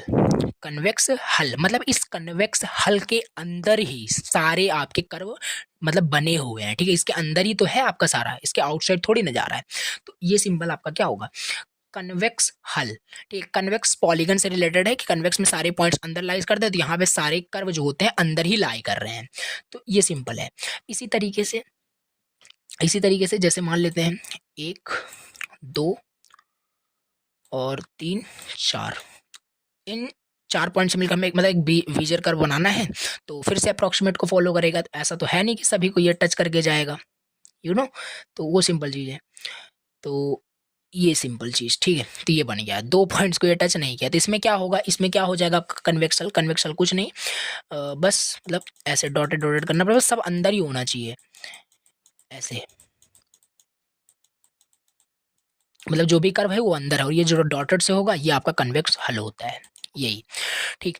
तो अब इसके देखो एग्जाम में बेजियर कर्व क्या होता है एक्सप्लेन करने के लिए विद प्रॉपर्टीज पूछता है। तो प्रॉपर्टीज इसके देख लेते हैं, 6-7 प्रॉपर्टीज हैं। पहला ऑलरेडी आपको बता दिया, वही लिखना है, Bezier curve is a polynomial of degree 1 less than the number of control point. वही कहने का मतलब है कि बेजियर कर्व आपका पॉलिनोमियल ऑफ डिग्री पे डिपेंड करता है, उससे कम जो भी पॉइंट्स होंगे वो आपके, जैसे कंट्रोल पॉइंट्स अगर आपके 4 हैं तो क्यूबिक बनेगा, 3 डिग्री होगा, वही यहाँ पे कह रहा है, ठीक है। जैसे यहाँ पे 3 पॉइंट्स आपका कंट्रोल पॉइंट्स है, तो सिंपल सी बात है क्वाड्रेटिक कर्व बनेगा, आपका बेजियर कर्व बनेगा, यहाँ पे क्यूबिक बनेगा, इस तरीके से। दूसरा हमारे पास है Bezier curve always pass through the first and last point, और ये एक इंपॉर्टेंट आपका दूसरा प्रॉपर्टी है कि बेजियर कर्व जो होता है ऑलवेज पास करता है, हमेशा फर्स्ट एंड लास्ट पॉइंट से तो जरूर पास करेगा। तो ये देखो यहाँ पे ये फर्स्ट एंड लास्ट पॉइंट से पास नहीं कर रहा है, ये फर्स्ट पॉइंट हो गया, ये लास्ट पॉइंट हो गया, इससे तो पास कर ही रहा है, बीच में करे ना करे, ठीक, फर्स्ट एंड लास्ट पॉइंट पे तो कर ही रहा है। ये दूसरा प्रॉपर्टीज हो गया। तीसरा प्रॉपर्टीज ये है, the slope at the beginning of the curve is along the line joining the first 2 control points, and the slope at the end of the curve is along the line joining at the last 2 points. मतलब यहाँ पे वही tangent है, इसका tangent अगर इस पे करते हो इसका टेंजेंट, तो एट द सेम डायरेक्शन में जो ये आपका P1 है इसी आउटवर्ड में है, तो ये आपका हो गया तीसरी प्रॉपर्टीज। फोर्थ प्रॉपर्टीज है Bezier blending function, Bezier blending function are all positive and sum is always 1। अभी न्यूमेरिकल में ये क्लियर करेंगे, ये कुछ आपका ब्लेंडिंग फंक्शन होता है, इंपॉर्टेंट है, याद रखना फॉर द न्यूमेरिकल, ठीक है। BEZ ये डिनोट करता है, मतलब कि बेजियर कर्व को डिनोट कर रहा है। एन क्या है अभी आगे देखेंगे, आई क्या, सारी चीजें समझेंगे, ठीक है। आई आपका 0 to यानी सारी चीजें। तो ये आपका ब्लेंडिंग फंक्शन का जो सम होता है वो ऑलवेज 1 होता है। Fourth properties, the curve follows the shape, जो कर्व होता है ये फॉलो करता है the shape of the defining polygon. अगर हमें पॉलीगन को डिफाइन करना है देन तब भी हम इस कर्व को यूज कर सकते हैं, बेजियर कर्व को यूज करके पॉलीगन डिफाइन कर सकते हैं। द कर्व लाइज एंटायरली, और यहाँ पे वही चीज फिर से आ गई कि कर्व जो होता है पूरा एंटायरली कहाँ लाई करता है, कन्वेक्स हल के अंदर ही, ठीक है। The convex hull properties of the Bezier curve is ensure that the polynomial smoothly follows the control points. ये है मतलब कन्वेक्स हल प्रॉपर्टीज जो है विजियर कर्व की वो इंश्योर कर रहा है कि जो भी आपका कर्व वहाँ पे ड्रॉ हो रहा है कंट्रोल पॉइंट्स को यूज करो कितना ज़्यादा स्मूथ है। तो ये ओवरऑल आपको 7 से 8 जो भी प्रॉपर्टीज जो कुछ भी आपको यहाँ पे याद हो वो आप यहाँ पे राइट डाउन कर सकते हैं related to the Bezier curve, ये आपका हो जाएगा। इसका इंपॉर्टेंट न्यूमेरिकल है, अभी वो पोर्शन यहाँ पे हम देखते हैं।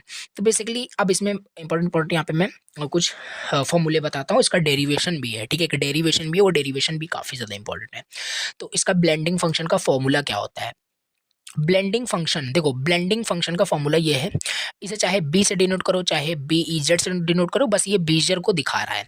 तो B I N, I is what, I क्या है, आई आपका 0 to n वो आपका होगा, अभी हम देखेंगे नहीं, N is the control points, कितने आपके वहाँ पे नंबर ऑफ कंट्रोल पॉइंट्स हैं, ये कुछ फॉर्मूला है, एन सी आई यू की power I 1 minus U N की पावर आई। ठीक, ये देखो सिंपल, ये फॉर्मूले याद होने चाहिए और इसको आप सॉल्व कर ही लेते हो एनसीआई, ठीक, सिंपल फॉर्मूले हैं। तो ये हो गया ब्लेंडिंग फंक्शन, इसे हम ब्लेंडिंग फंक्शन बोलते हैं। अब इंडिविजुअल कोऑर्डिनेट्स के लिए अगर हमें निकालना हो इंडिविजुअल कोऑर्डिनेट्स के लिए, तो अच्छा इसे समझने से पहले हम ये समझेंगे तब ये समझ में आएगा। देखो इसमें क्या है, लेट सपोज जैसे हमें मान लेते हैं n+1 कंट्रोल पॉइंट्स दिए गए हैं, कितने n+1 कंट्रोल पॉइंट्स अगर हमें दिए गए हैं, देन कितने आपके वहाँ पे ड्रॉ होंगे, ठीक है। तो पी आई क्या होगा, X I Y I Z I, ये कोऑर्डिनेट्स होंगे, ये क्या होंगे, कोऑर्डिनेट्स होंगे। तो मतलब कोऑर्डिनेट्स मतलब कि ये आपके क्या होंगे, बेजियर पॉलिनोमियल फंक्शंस। अब इसे हम निकालेंगे, कैसे निकालेंगे, ये फॉर्मूले को यूज करके पी ऑफ यू, और इस फंक्शन को हम ओपन करेंगे तो हमें वहाँ पे P1 P2 P3 P0 ऐसे मतलब करके मिलता रहेगा, ठीक है। और i की वैल्यू कहाँ से लाई करती है, 0 to 1 ये चीज़, और ये u 0 to 1 लाई करता है। ये सब कुछ न्यूमेरिकल में क्लियर होगा, बस ऐसा फॉर्मूला का ओवरव्यू अभी देखे रहो कि क्या चीज़ है, कैसे है, स्टेप्स मैं आपको वहाँ पे बताऊँगा। तो पी ऑफ यू का ये मतलब आपका बेजियर पॉलिनोमियल फंक्शन अगर हमें निकालना है तो इससे हमारे पास क्या आएगा, इससे हमारे पास निकल के आ जाएगा P0 P1 P2 P3। तो इसी से हम क्या करेंगे, पी ऑफ यू आपने पॉलिनोमियल फंक्शन निकाला, लेकिन हमें कोऑर्डिनेट्स पूछता है तो हम कोऑर्डिनेट्स यहाँ से फाइंड आउट कर लेंगे, X of U Y of U Z of U. तो ये यहाँ से हमारे पास इस फॉर्मूले का यूज़ करके हम क्या करेंगे, यहाँ पे सिंपल हमने पी आई को रिप्लेस किया with the coordinates X Y Y and Z I, तो बस इससे मैंने रिप्लेस कर दिया, ये हो गया हमारे पास। जहाँ पे पी आई हमारे पास क्या है, बार बार मैं बोल रहा था, पी आई हमारे पास कंट्रोल पॉइंट्स हैं, और ये क्या है, ये आपका ब्लेंडिंग फंक्शन है। ब्लेंडिंग फंक्शन का फॉर्मूला मैंने ऑलरेडी बताया, ये है ब्लेंडिंग फंक्शन का सिंपल फॉर्मूला। अभी थोड़ा बहुत क्लियर हुआ होगा क्या चीज़ है, अभी न्यूमेरिकल सॉल्व करेंगे और ज़्यादा क्लियर होगा। तो बेसिकली ये हो गया।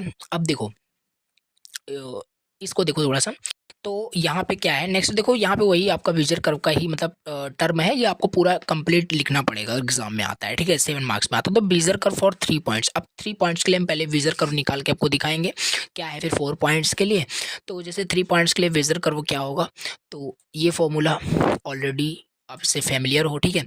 सो क्यू ऑफ यू ये वाला फॉर्मूला आपको मैंने पहले भी दिखाया है, ठीक है। तो एक सेकंड दिखा देता हूँ, ठीक है, एक सेकंड, ठीक है। तो वही वाला फॉर्मूला है, ये वाला। अब इसी फॉर्मूले को यूज़ करके हम क्या करेंगे, बेजियर कर्व को निकालेंगे, जितने पॉइंट्स हमें दे रहे हैं, कितने भी पॉइंट्स दे रहे हैं उससे बेजियर कर्व को निकाल सकते हैं। ऐसे मान लो मेरे पास 3 पॉइंट्स हैं, इस 3 पॉइंट्स से हमें बेजियर कर्व मतलब ड्रॉ करने या बनाने या निकालने हैं मैथमेटिकली। तो कैसे, तो ये हमारे पास इसका फॉर्मूला है। अब इसी में हम वैल्यूज़ को पुट करेंगे और सॉल्व करेंगे। देखो ये हमारे पास क्या है, देखो ये हमारे पास फॉर्मूला है। अब बेसिकली इसे हम ओपन करेंगे, इसे हम क्या करेंगे, ओपन करेंगे। यन क्या है, यन आपका ध्यान से समझना जो बता रहा हूँ, यन आपका 3 है, मतलब 3 तक ओपन होगा, 0 स्टार्ट होगा, 0 1 2 इतना आपका चलेगा, मतलब 3 आपके टर्म यहाँ पे ओपन होंगे, ठीक है। तो ये हो गया। अब देखो सिंपल यहाँ पे क्या करना है, इसे ओपन करना है, और इसको ओपन करने के लिए इसका फॉर्मूला, इस चीज़ का फॉर्मूला यहाँ पे दिया है। देखो इस चीज़ का फॉर्मूला कहाँ पे दिया है, एक सेकंड, देखो यहाँ पे मतलब इसे ओपन करना है ओवरऑल, ठीक है। जैसे इसे आप ओपन करोगे तो कैसे, जैसे देखो सिंपल यहाँ पे PIBIN, चाहे BEZ बोलो चाहे B बोलो, खाली तो बेजियर को रिप्रेजेंट कर रहा है खाली। तो ये हो गया हमारे पास, जैसे कि I की वैल्यू 0 है तो P0, और I की वैल्यू 0, N की वैल्यू 2 हो जाएगी, N की वैल्यू क्या हो जाएगी, 2 हो जाएगी। कैसे, देखो सिंपल यहाँ पे पहले ही मैं आपको बताऊँ 3 पॉइंट्स है, तो कितने आपके वहाँ पे उसके डिग्री कितनी होगी, 2 होगी। तो सिंपल यहाँ पे इसी वजह से यहाँ पे 2 आपका चल रहा है। तो मतलब यहाँ पे कहने का मतलब इतना ही है, जैसे कि यहाँ पे 0 टू n जा रहे हो, 0 टू n जा रहे हो, i की वैल्यू 0 टू n तक जाती है, तो 3 है तो 2 तक ही जाएगा आपका। इस वजह से यहाँ पे देखो P2 तक खाली निकाला गया है, 0 1 एंड 2। अभी क्लियर हुआ होगा। देखो आई की वैल्यू 0 से स्टार्ट हो रही है, 2 तक जाएगी। हालांकि 3 पॉइंट्स दिया है तो n-1 ही आपका होता है। इस कंडीशन को देख लीजिए, ठीक। अब यहाँ पे क्या करना है, इसे एक्सपेंड करना है, इसे ओपन कर देना है। तो आई की वैल्यू 0 है, P ऑफ 0, और आई की वैल्यू यहाँ पे देखो, आई की वैल्यू यहाँ पे 0 है, n की वैल्यू 2 है, चलेगा, ठीक है। फिर ये हो गया P1 इसी तरीके से निकलेगा, P2 इस तरीके से निकलेगा, निकल जाएगा, ठीक है। कैलकुलेट करोगे देन। अब इसके बाद बेसिकली अब क्या होगा, इसके बाद ये चीज़ आपको पूरा सॉल्व करना पड़ेगा, इसको इसको इसको इसकी वैल्यू फाइंड आउट करनी पड़ेगी। और इसकी वैल्यू आप फाइंड आउट कर सकते हो, इसकी वैल्यू ब्लेंडिंग फंक्शन से निकलेगा। ब्लेंडिंग फंक्शन ये होता है, ये ऑलरेडी ऊपर मैंने दिखाया। बी आई की वैल्यू आपके पास देखो, एन की वैल्यू आपके पास ये हो, तो यही पूरा फॉर्मूला ये आपको पुट कर देना। ये फॉर्मूला रखोगे तो आपको हर एक की वैल्यू मिल जाएगी, B02 B12 B22, ये आपको 100% मिल जाएगा। इसे देखो सॉल्व किया, B02 मिल गया, B12 सारी वैल्यूज़ मिल गई। लास्ट में क्या किया, ये हमारे पास क्यू यू में सारी वैल्यूज़ लाके, जब हमारे पास B02 निकल गया, B12 निकल गया, B2 ये सारे जो निकल गए, इसे लाके यहाँ पे पुट करेंगे। इसे लाके यहाँ पे जब पुट करेंगे तो हमें क्यू ऑफ यू जो मिलेगा वो ये मिल जाएगा। क्यू ऑफ यू जो मिलेगा ये मिल जाएगा। इसे सॉल्व करना, स्टेप्स बता रहा हूँ आपको। तो ये बेसिकली क्यू ऑफ यू आ गया। नाउ ये तो हमारे पास जनरल चलो निकल गया, लेकिन हमें कोऑर्डिनेट्स निकालने होते हैं। हमें कोऑर्डिनेट्स निकालने होते हैं, देन बेजर कर्व को ऐसे ड्रॉ करना होता है एक्स एंड वाई पे, ठीक है। तो वो सब करेंगे, स्टेप्स देख रहे हैं। तो ये सिंपल चीज़ है। जैसे फिर यहाँ पे क्या क्या होगा, अगर जैसे हमें कोऑर्डिनेट्स निकालना है तो कुछ नहीं करना, जो भी आपका ये पॉइंट्स दिए हैं, कंट्रोल पॉइंट्स जो भी दिए हैं, इसे जस्ट रिप्लेस करना है with the coordinates. Like x you हो जाएगा आपका, P0 की जगह x0, P1 की जगह x1, सेम है आपका, बस वही यहाँ पे रिप्लेस करना है। तो ये कोऑर्डिनेट्स के लिए आपकी ये फॉर्मूले आ गए, निकल गए।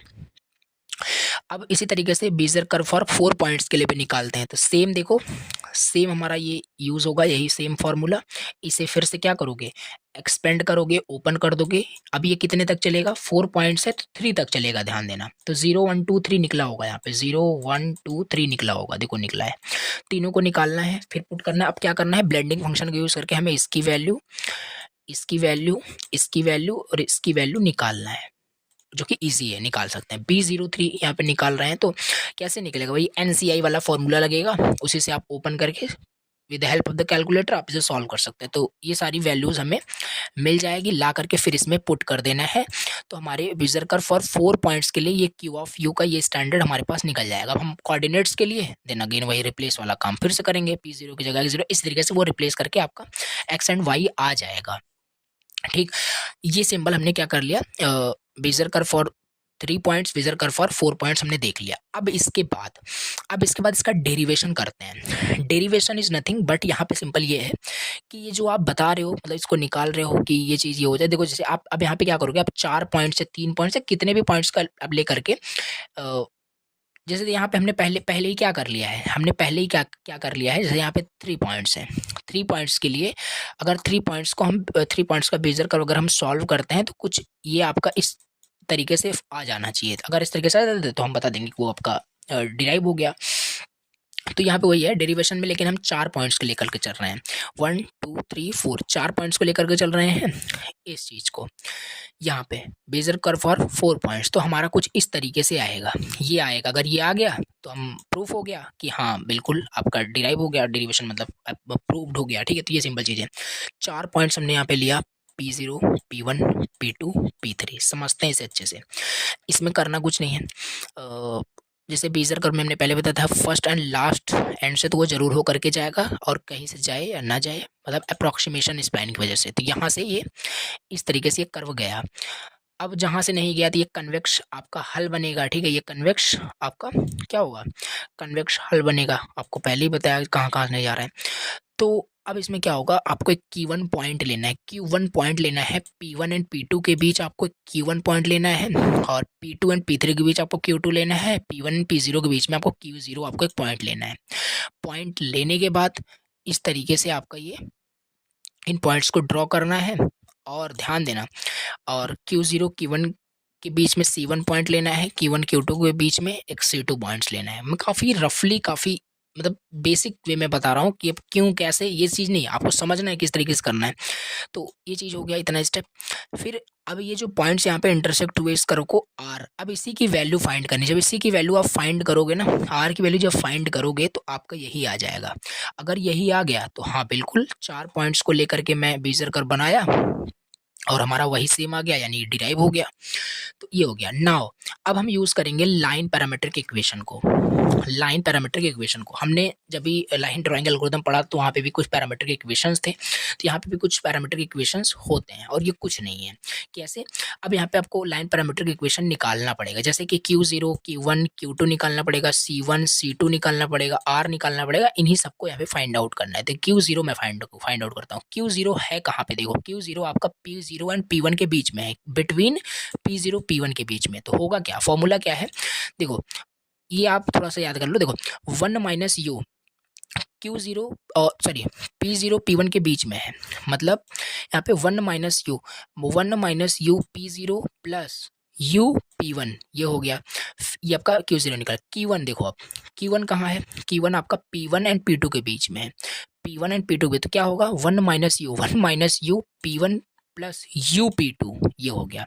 इसी तरीके से Q2 निकालना है तो P2 P3 के बीच में 1 minus you P2 plus you P3, इस तरीके से। C1 भी इसी तरीके से निकल जाएगा। C1 Q0 और Q1 के बीच में है तो 1 minus you Q0 plus you Q1, ऐसे हो जाएगा। देखो यहाँ पे वही हुआ है। इस तरीके से फाइंड आउट कर सकते हो, सारे आपके निकल जाएंगे। ठीक, निकलने के बाद अब क्या करना है?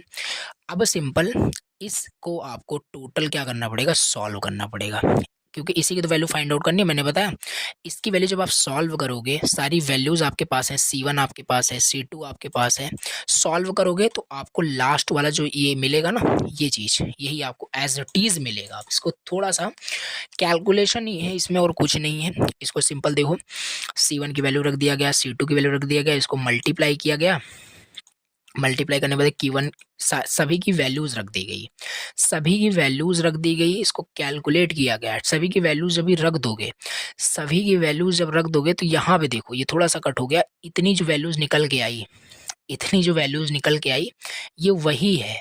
यहाँ से देख लो ध्यान से, 1 माइनस यू Q P0, फिर ये सिंपल चीज़ है।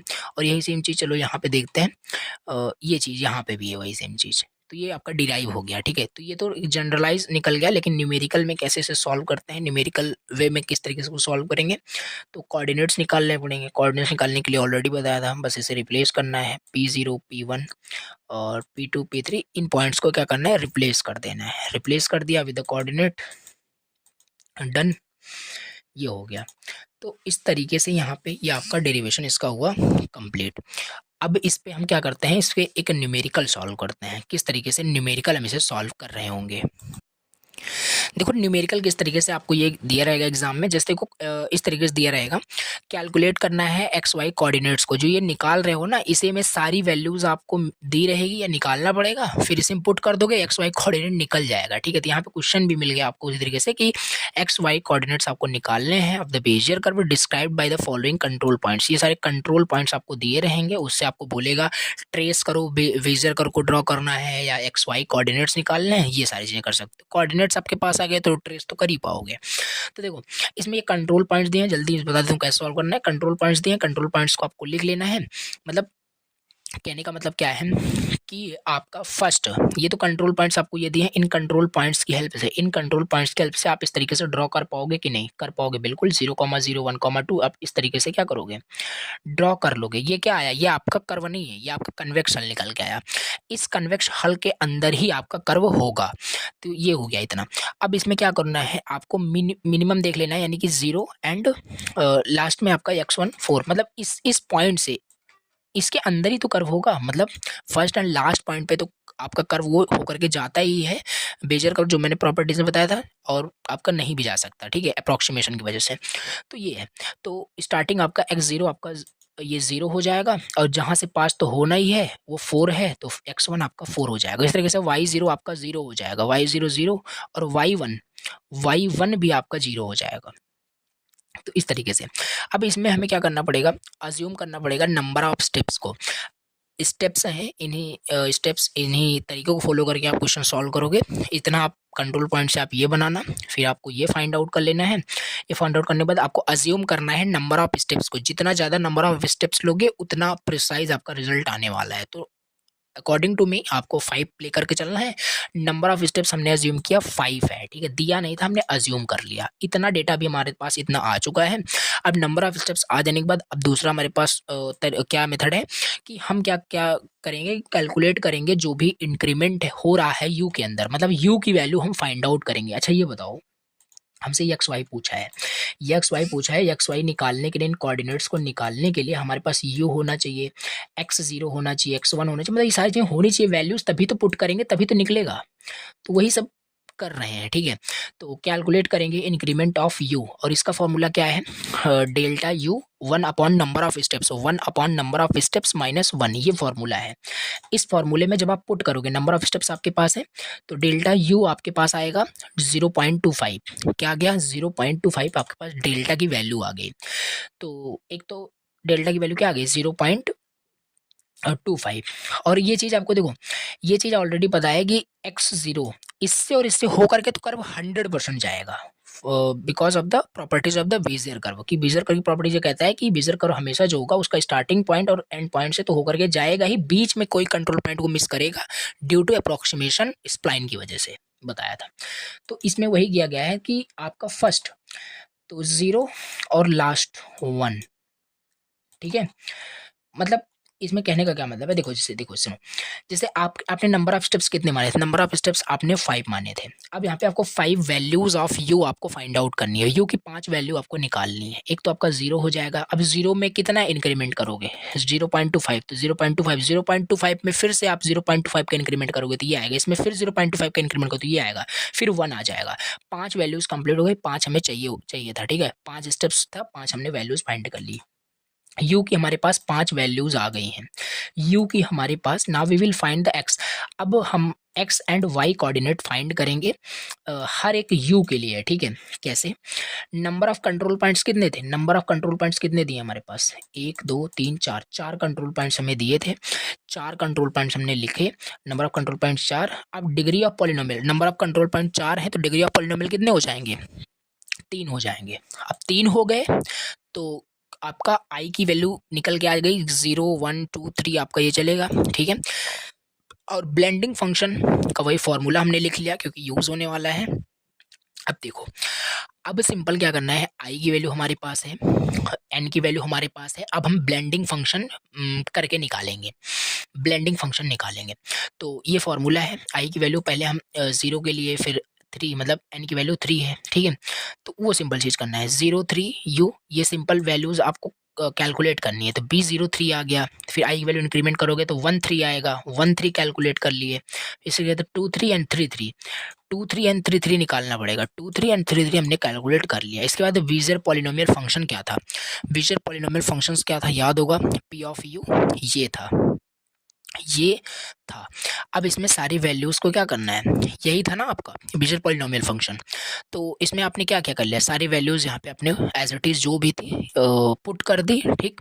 आपने जो भी वैल्यूज़ थी वो यहाँ पे सिंपल ये देखो पुट कर दी, जो भी आपने ये कैलकुलेट किया उसी वैल्यूज़ को सिंपली पुट करना है और कुछ नहीं। तो ये आपका बीजर पॉलिनोमियल फंक्शन निकल के आ गया। अब ये जो भी आपका बीजर पॉलिनोमियल फंक्शन निकल के आ गया, अब देखो ध्यान से, मैंने आपको ऑलरेडी बताया था कि जो यू होता है, यू आपका वो लाई करता है 0 से 1 के बीच में।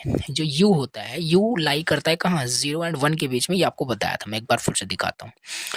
ये मैं ऑलरेडी सब नोट्स में देखो, ये चीज़ यू जो है 0 एंड 1 के बीच में लाई करता है, ठीक है। वहीं पहुँचते हैं, यहाँ पे थे। तो ये सिंपल चीज़ है कि the value of you ranges from 0 to 1। अब क्या करना पड़ेगा, देखो सारी चीज़ें यहाँ पे हम निकाल लिए हैं, हमारे पास बीजर पॉलिनोमियल फंक्शन आ गया। अब हम P0 P1 P2 P3 ये सारे क्या करेंगे, देखेंगे। देखो जैसे कि यहाँ पे हमारे पास पहला क्या था, यहाँ पे कंट्रोल पॉइंट जो दिया है वो आपको नोट कर लेना है। ये कंट्रोल पॉइंट्स दिए हैं, इन चारों कंट्रोल पॉइंट्स को आपको यहाँ पे लिखना है। चारों कंट्रोल पॉइंट्स को हमने क्या किया, यहाँ पे राइट डाउन कर लिया। ये हो जाएगा आपका x0 y0 x1 y1 x2 y2 x3 y3। अब इसे x एंड y कोऑर्डिनेट्स के लिए हम क्या करेंगे, फाइंड आउट करेंगे। x एंड y कोऑर्डिनेट ये था, अब इससे हम x एंड y का कोऑर्डिनेट निकाल सकते हैं कि नहीं। x0 x1 x2 x3 replace करना है जस्ट हमें, सिंपल ये चीज़। अब हमारे पास x एंड y की ये कोऑर्डिनेट्स आ गए, यही हमसे पूछा था। अब इसमें हमें सारी वैल्यूज़ रखनी है और सॉल्व करना है, सॉल्व करना है। कैलकुलेट करिए कोऑर्डिनेट्स को। अब कोऑर्डिनेट्स को हम कैलकुलेट करेंगे तभी तो पुट करेंगे, तभी तो पुट करना है। जैसे देखो x of zero, x of zero, अगर देखो ये तो करने की ज़रूरत ही नहीं है, ये करने की ज़रूरत नहीं है। पहला मतलब 0 0 पे करने की ज़रूरत नहीं है, और 4 0 पे करने, मतलब 4 पे करने की ज़रूरत नहीं, क्योंकि फर्स्ट एंड लास्ट पे तो जाएगा ही, बाकी फिर से भी कैलकुलेट कर लेते हैं। जैसे एक्स ऑफ ज़ीरो की वैल्यू 0 ही आ रही है, वाई की वैल्यू 0, ये तो 0 आना ही है। इसे सॉल्व करोगे तब भी आपको वही मिलेगा। अब इसमें कर क्या रहे हैं मैं आपको पहले बता दूं, इसमें कर क्या रहे हैं, नहीं तो आप कंफ्यूज हो जाओ।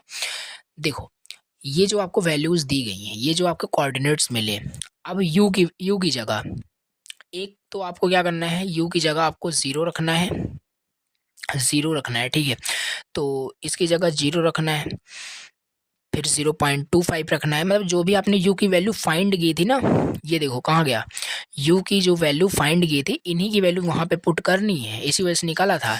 u की वैल्यू 0 रखनी है, फिर 0.25, मतलब 5 वैल्यूज़ रखनी है जो भी निकाला था आपने। तो 0 रखा पहले हमने, इसकी वैल्यू 0 रखोगे, इसकी वैल्यू 0 रखोगे, x0 आपके पास है, x1 आपके पास है, कहाँ है, ऊपर देखो, ये सारे वैल्यूज़ पुट करोगे, कैलकुलेट करोगे, x ऑफ 0 0 आ जाएगा। इस तरीके से y ऑफ 0 फाइंड करोगे, 0 आएगा, और ये आना ही था क्योंकि ये तो प्रॉपर्टीज से हम समझ सकते हैं ना। अब 0.25 रखोगे, u की जगह 0.25 यहाँ रखोगे, कैलकुलेट करोगे with help of the calculator, then आपको ये वैल्यू मिलेगी। इसी तरीके सिंपली आपको ये देखो x एंड y के नए कोऑर्डिनेट्स मिल गए, यहाँ पे भी आपको कोऑर्डिनेट्स मिल गए, यहाँ पे भी कोऑर्डिनेट्स, बस वैल्यू रखनी है u की जगह, ठीक। उसे यहाँ पे सॉल्व करना है, उसे यहाँ पे सॉल्व करना, इस तरीके से आपका आ जाएगा। तो अगर आप देखोगे फर्स्ट वाला 0,0 लास्ट वाला आपका चेंज नहीं हुआ, क्योंकि ये तो जाना यहाँ पे हो करके ही इसको कर्व को जाना ही था, ठीक है। ये देखो ये चेंज नहीं हुआ, 0,0 और ये 4, मतलब ये चीज़ आपका।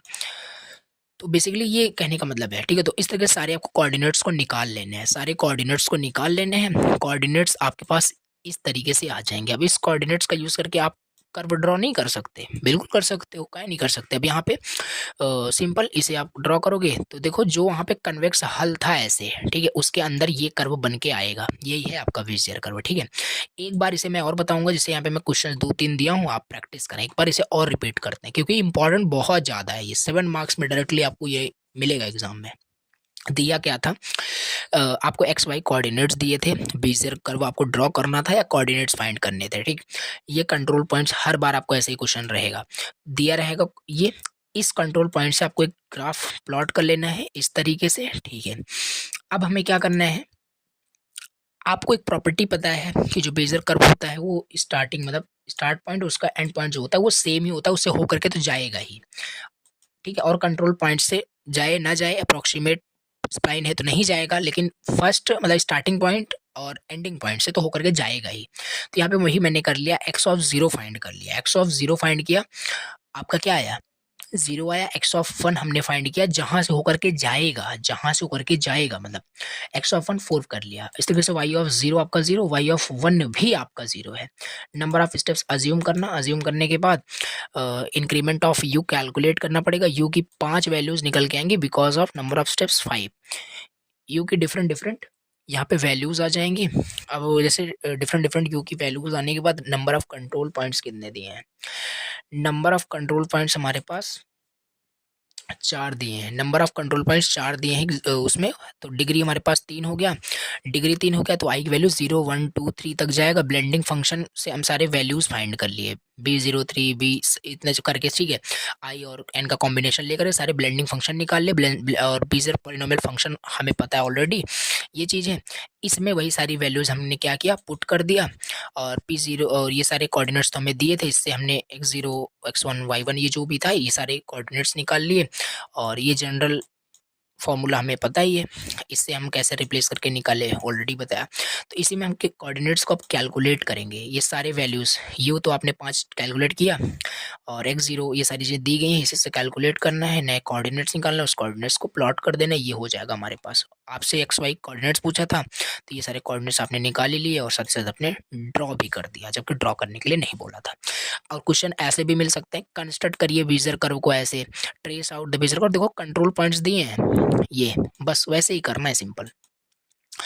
तो ये हो गया आपका most important topic Bezier curve complete. अब इसके बाद हम देखते हैं बी स्प्लाइन कर्व क्या होता है।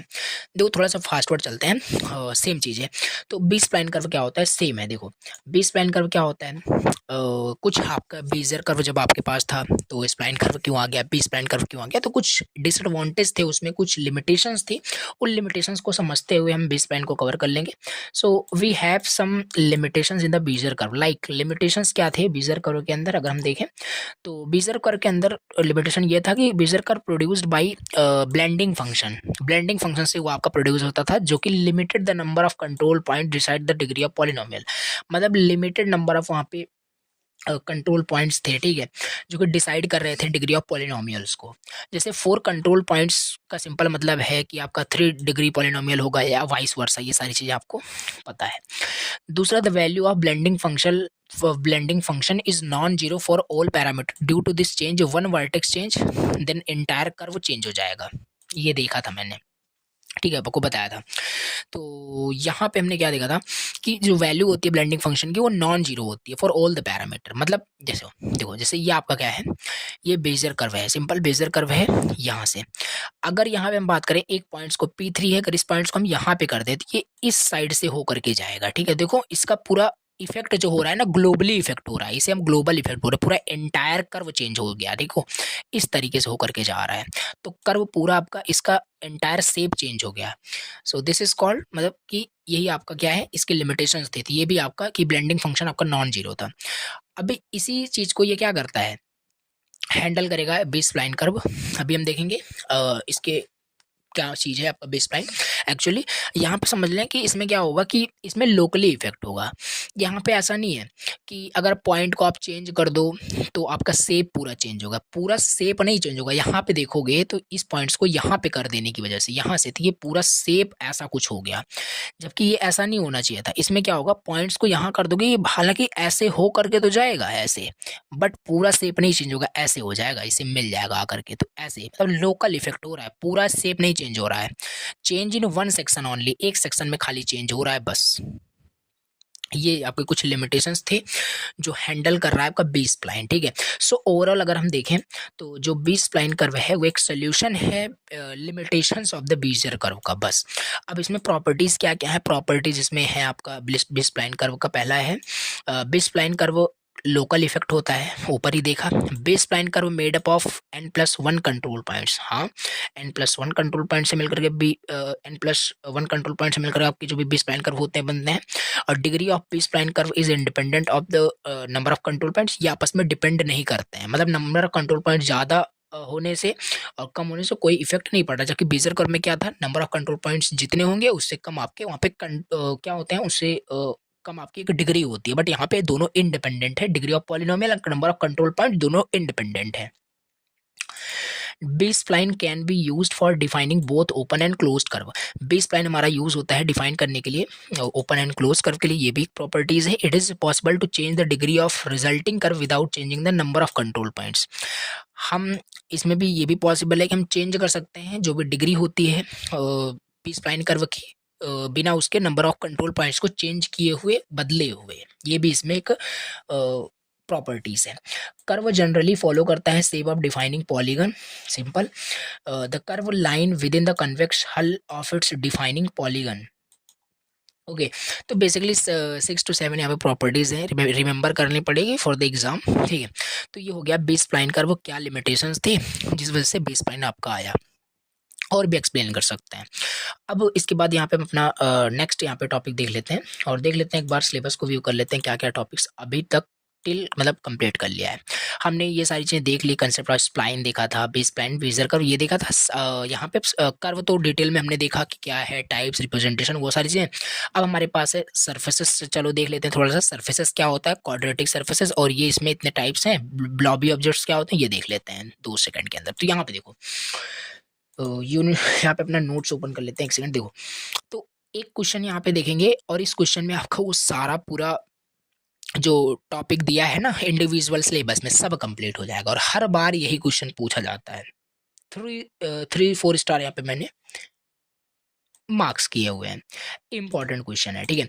ऐसे क्वेश्चन पूछता है, एक्सप्लेन करो various types of quadratic surfaces with their equation and blobby objects. अब सब आ गया यहाँ पे आपका। यहाँ पे अभी ये क्वेश्चन जैसे ही आपको आएगा तो आपको यहाँ पे सब लिखना पड़ेगा, क्वाड्रेटिक सरफेसेस, स्फीयर, ये सारे उसी के टाइप्स होते हैं, उसी के अंदर अभी हम देखने वाले हैं।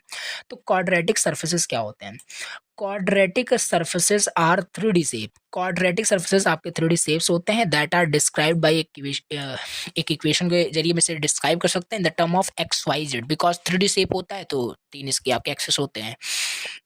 These surface are important in the geometric computer graphics. ये सब थ्योरी है, थ्योरेटिकल सारा कंसेप्ट की describe common shapes like sphere, जो भी कॉम्प्लेक्स शेप्स होते हैं, कॉमन शेप्स होते हैं लाइक स्फीयर, इलिप्सॉइड्स एंड पैराबोलॉइड्स, ये सारे हम क्वाड्रेटिक सरफेस की हेल्प से क्या कर सकते हैं, उससे हम ड्रॉ कर सकते हैं, दिखा सकते हैं, डिस्क्राइब कर सकते हैं।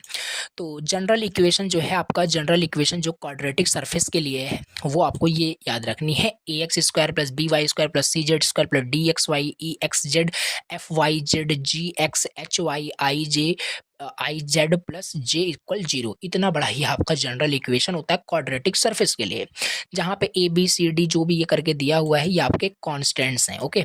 और एक्स वाई जेड आपके क्या है, कोऑर्डिनेट्स हैं for the points on the surface.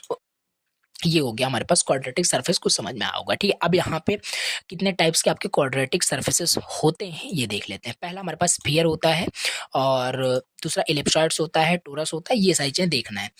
तो स्फीयर क्या होता है, a special case of an ellipsoid where, देखो हाँ, इसे स्फीयर को समझने के लिए हम पहले इलिप्सॉइड समझ लेते हैं, समझ में आएगा, देखो देखने वाले हैं, ठीक है। पहले हम इलिप्सॉइड देख लेते हैं।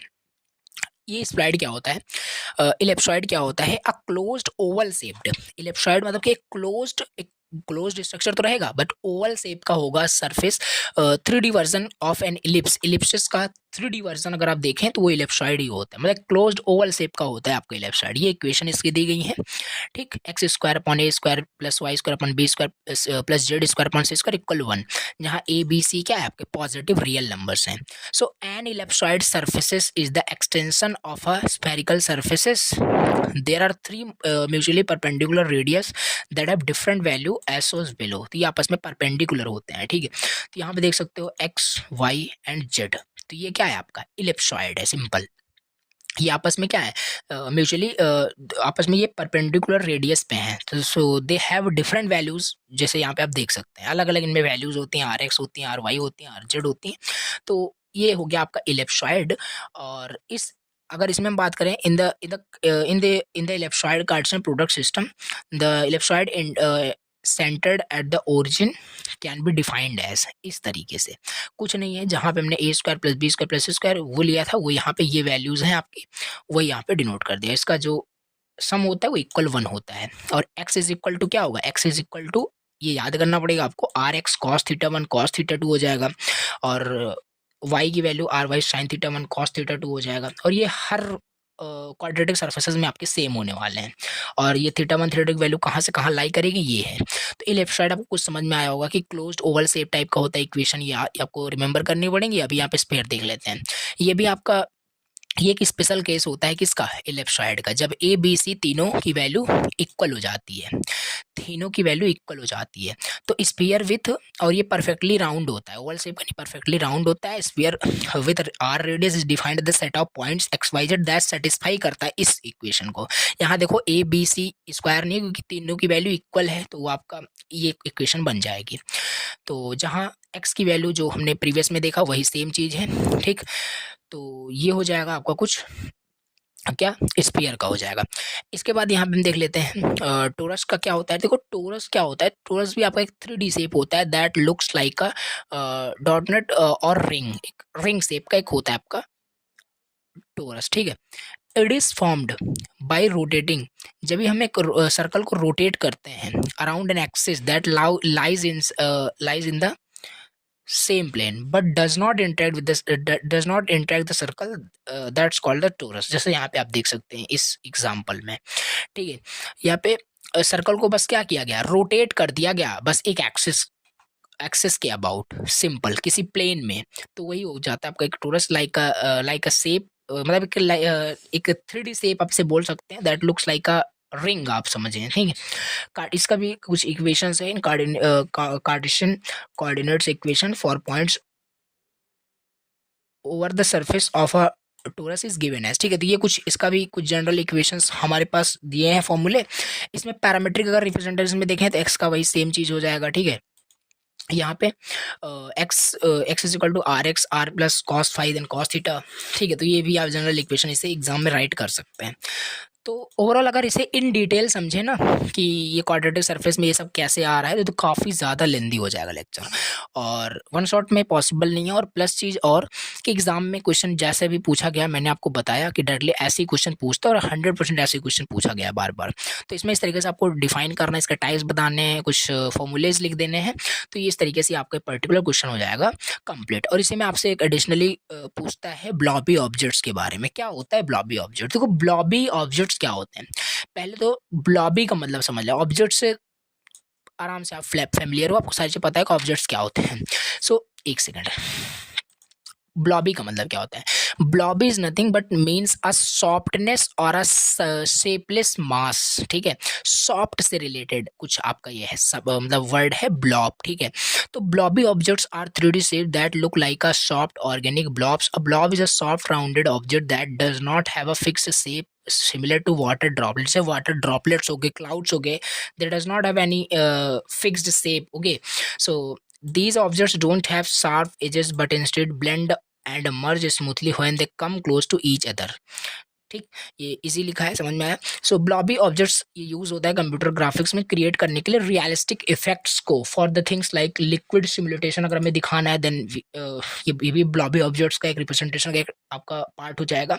ऑर्गेनिक मटेरियल्स, तो जैसे बहुत सारे आपके मॉलिक्यूलर स्ट्रक्चर होते हैं, मेल्टिंग ऑब्जेक्ट्स होते हैं, वाटर ड्रॉपलेट्स होते हैं, मसल शेप्स जैसे ह्यूमन बॉडी के अंदर, वो also is a example of the blobby objects. ये कोई मॉलिकुलर स्ट्रक्चर्स हैं, ये भी ब्लॉबी ऑब्जेक्ट्स है। Blobby is nothing but a soft और a shapeless mass objects, you know. So वो सारी चीज़ें हैं।